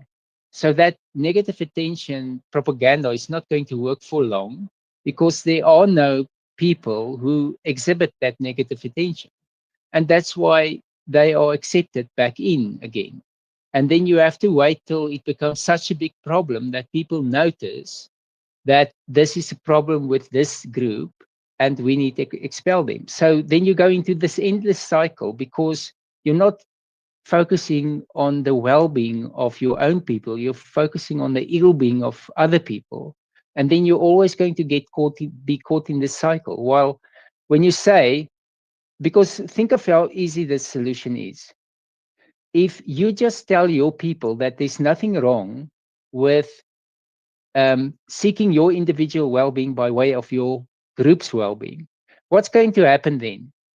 Well, let's say another ethnic group like Jews are coming into your country, and they have very high in-group preference. In an environment where whites don't have a feeling of peoplehood, whites are at a severe disadvantage economically because um, they don't prefer their own, but all the other groups do. So Jewish people will support Jewish businesses. They will work together with Jewish business owners. They will trade amongst themselves at preferential rates. Whites won't do that. And every other ethnic group does the same. This is why Indians in the US at the moment are doing better than whites. Every other group are doing better because whites don't see themselves as a people. And the remedy is not to expel, well, that's one remedy, but it's not a remedy that's going to work. It's going to be a cycle. So what you really need to do is you need to teach whites that they are a people, and there's nothing wrong with supporting the well-being of your own people. In fact, there's nothing more noble than that. And that's the real remedy. So this is one thing where I found myself applying Albrecht von Haller's test remedy on a healthy patient on this strategy of the Marcolettes of the world. And I think, there's another thing that I also wanted to mention. Think about this. The other day, Stefan Molyneux made a comment in another context. He said, if you have a moral position, the cost doesn't matter. And what he meant was, if you have a moral position like we're not going to allow murder, then if you come with an economic argument that says, well, if we stop murder, we're going to make less money. That's not going to be an argument, because when you take a moral position, you don't worry about the costs. You take the moral position, and then we deal with the costs. And this is why the Go Free method is so powerful. And this is why anti-whiteism is so powerful, because anti-whiteism takes a moral position. It's actually an immoral position, but they frame it in a moral way. And that means the cost doesn't matter. Think about it. The way they frame any anti-white position is one of two ways. It's either it's well-being for other people, or it's retributive justice. And in either way, it's a moral position. And this is why people don't evaluate the costs, because it's a moral position. You don't worry about the costs once you take the moral position. People don't. This is why people struggle to argue against mass immigration, for instance, because they don't have a moral position against it. They have a selfish position that it's harming our people. Well, that's actually a moral position, but selfish positions like, well, it's the economy. The economy is struggling. That's not a moral position. You have to take a moral position against another moral position. Otherwise, because once the anti-whites get you to accept their morality, then arguing the costs is a losing strategy. So that was something I think that I realized why the Go Free method that we have. And in short, the Go Free method is basically just that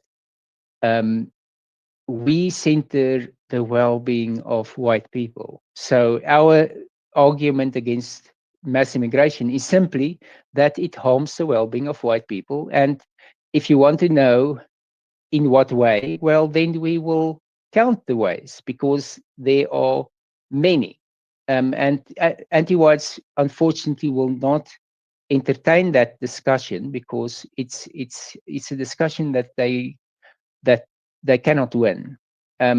So that was just interesting to me. I never thought about it like that, but it is true.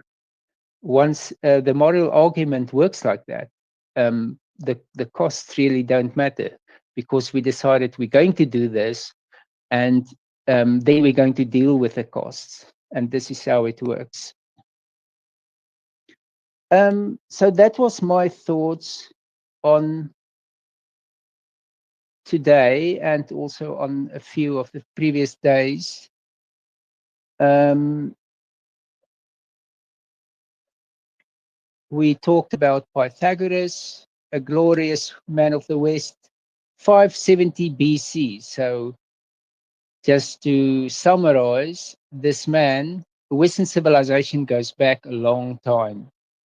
It didn't start with the Holy Roman Empire. It didn't start with the Roman Empire. It went back even further. And Western science started a long time ago, even before Pythagoras. But he was one of our great men of the West.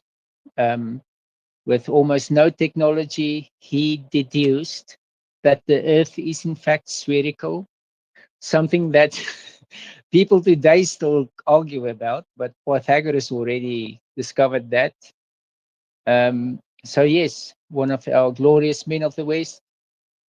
And then we talked about basically most of the time about the reaction to the murder of the assassination of Charlie Kirk, which is a true turning point, I think.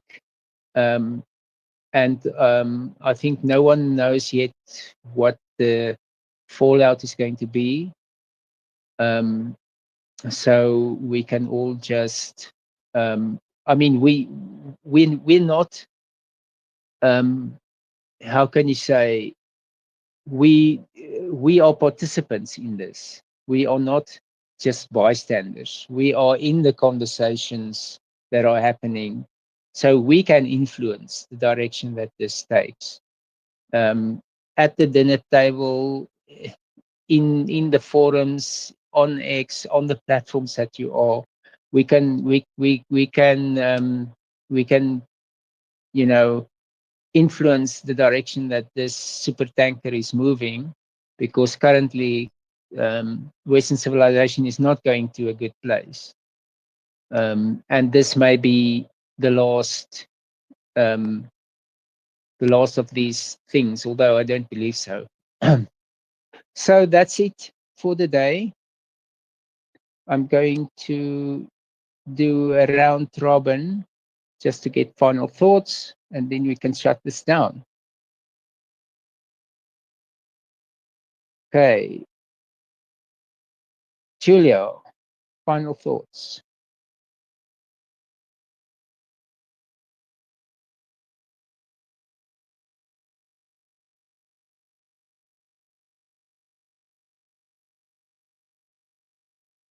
Okay, Julia seems busy. Let's jump to Blue Flame.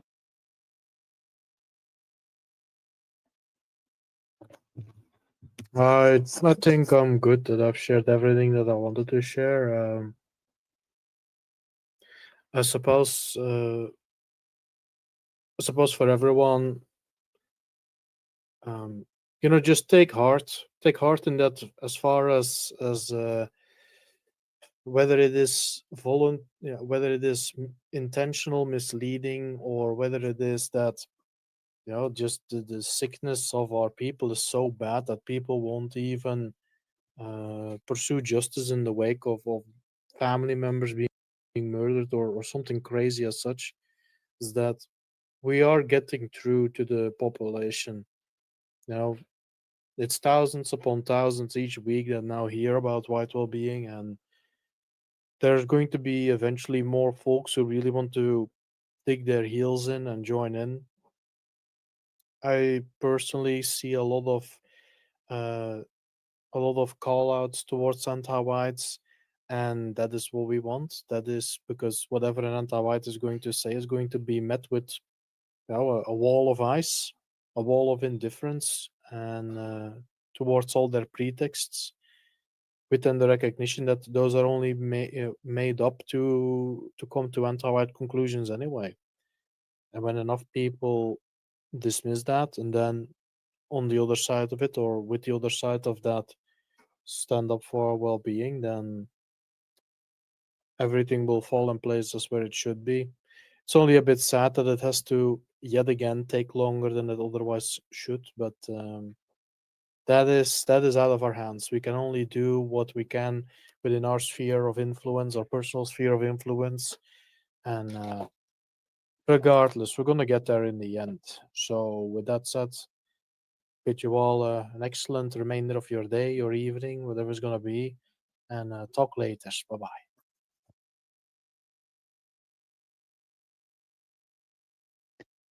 Bert, final thoughts? Seems like just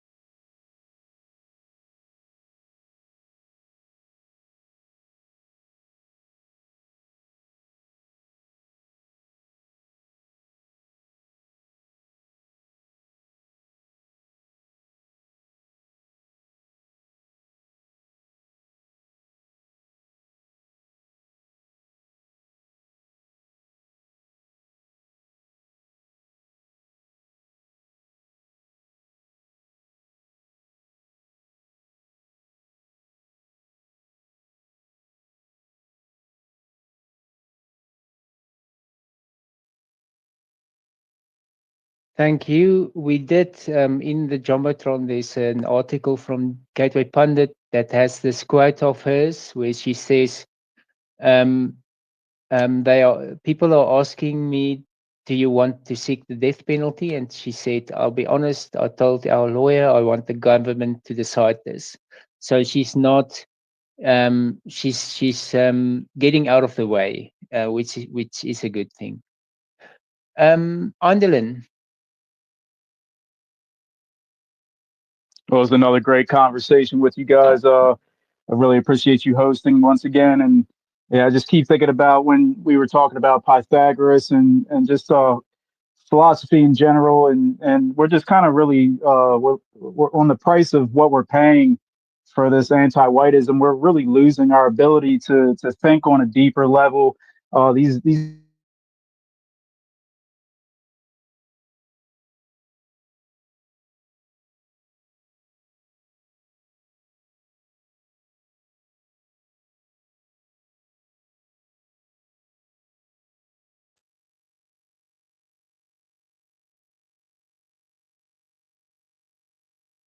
podium trying to lecture an audience of people on whatever he's talking about. I don't know.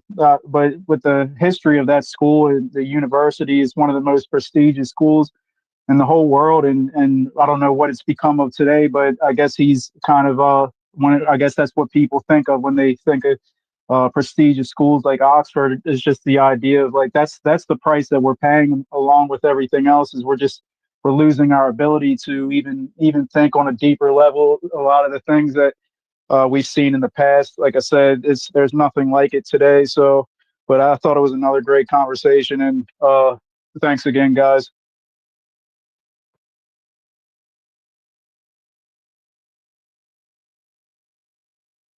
Yeah, that I think that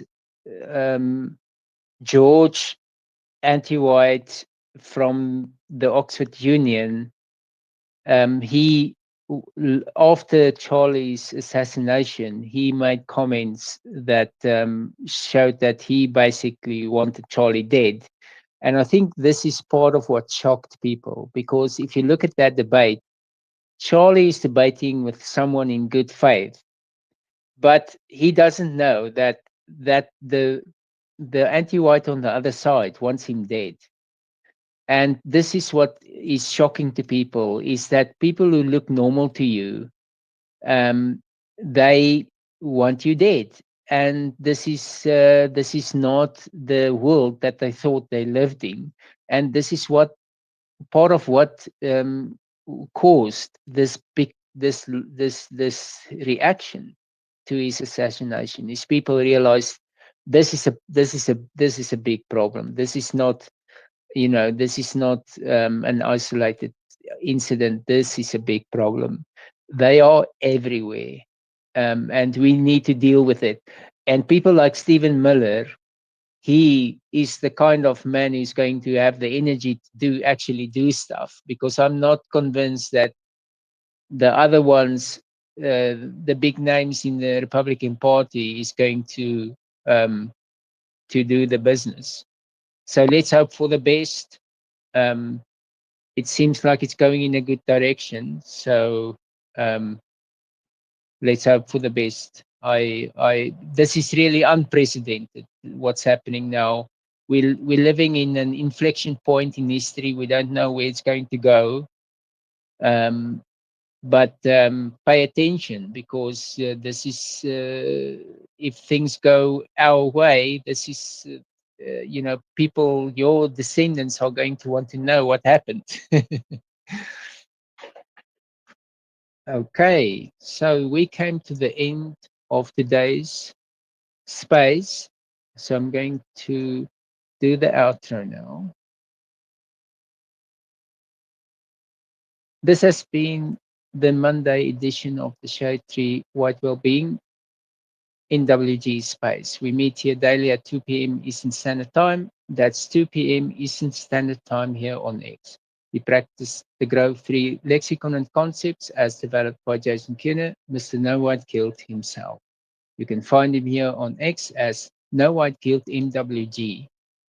Elsewhere as simply No White Guilt, on the web at nowhiteguilt.org. I want to thank each and every one of the speakers and all of you who showed up to listen. You all make this space possible by bringing your diverse skills and intelligence here for all of us to share. Without all of your participation as speakers or listeners, it would just be my handsome self. Thanks again. I truly appreciate you all. Enjoy the rest of your day or evening. I love you all and hope to see you all tomorrow. Bye-bye.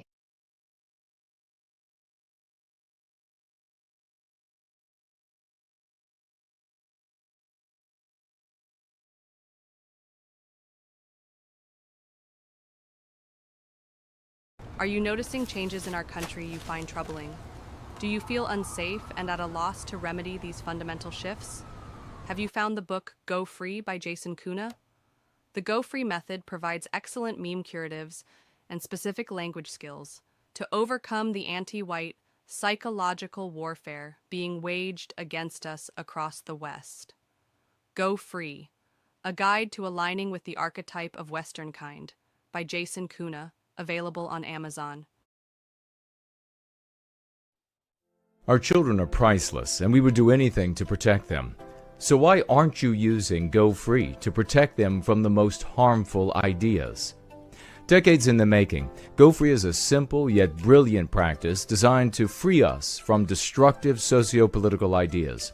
As words are the tools with which we think, Go Free promotes precise, simple, and targeted language to counteract psychological warfare. When you go free of the system's control over your word choice, you liberate your thinking. As you grow, you can empower others. And the most important thing you can do is inoculate our children against the ideas that are meant to harm them.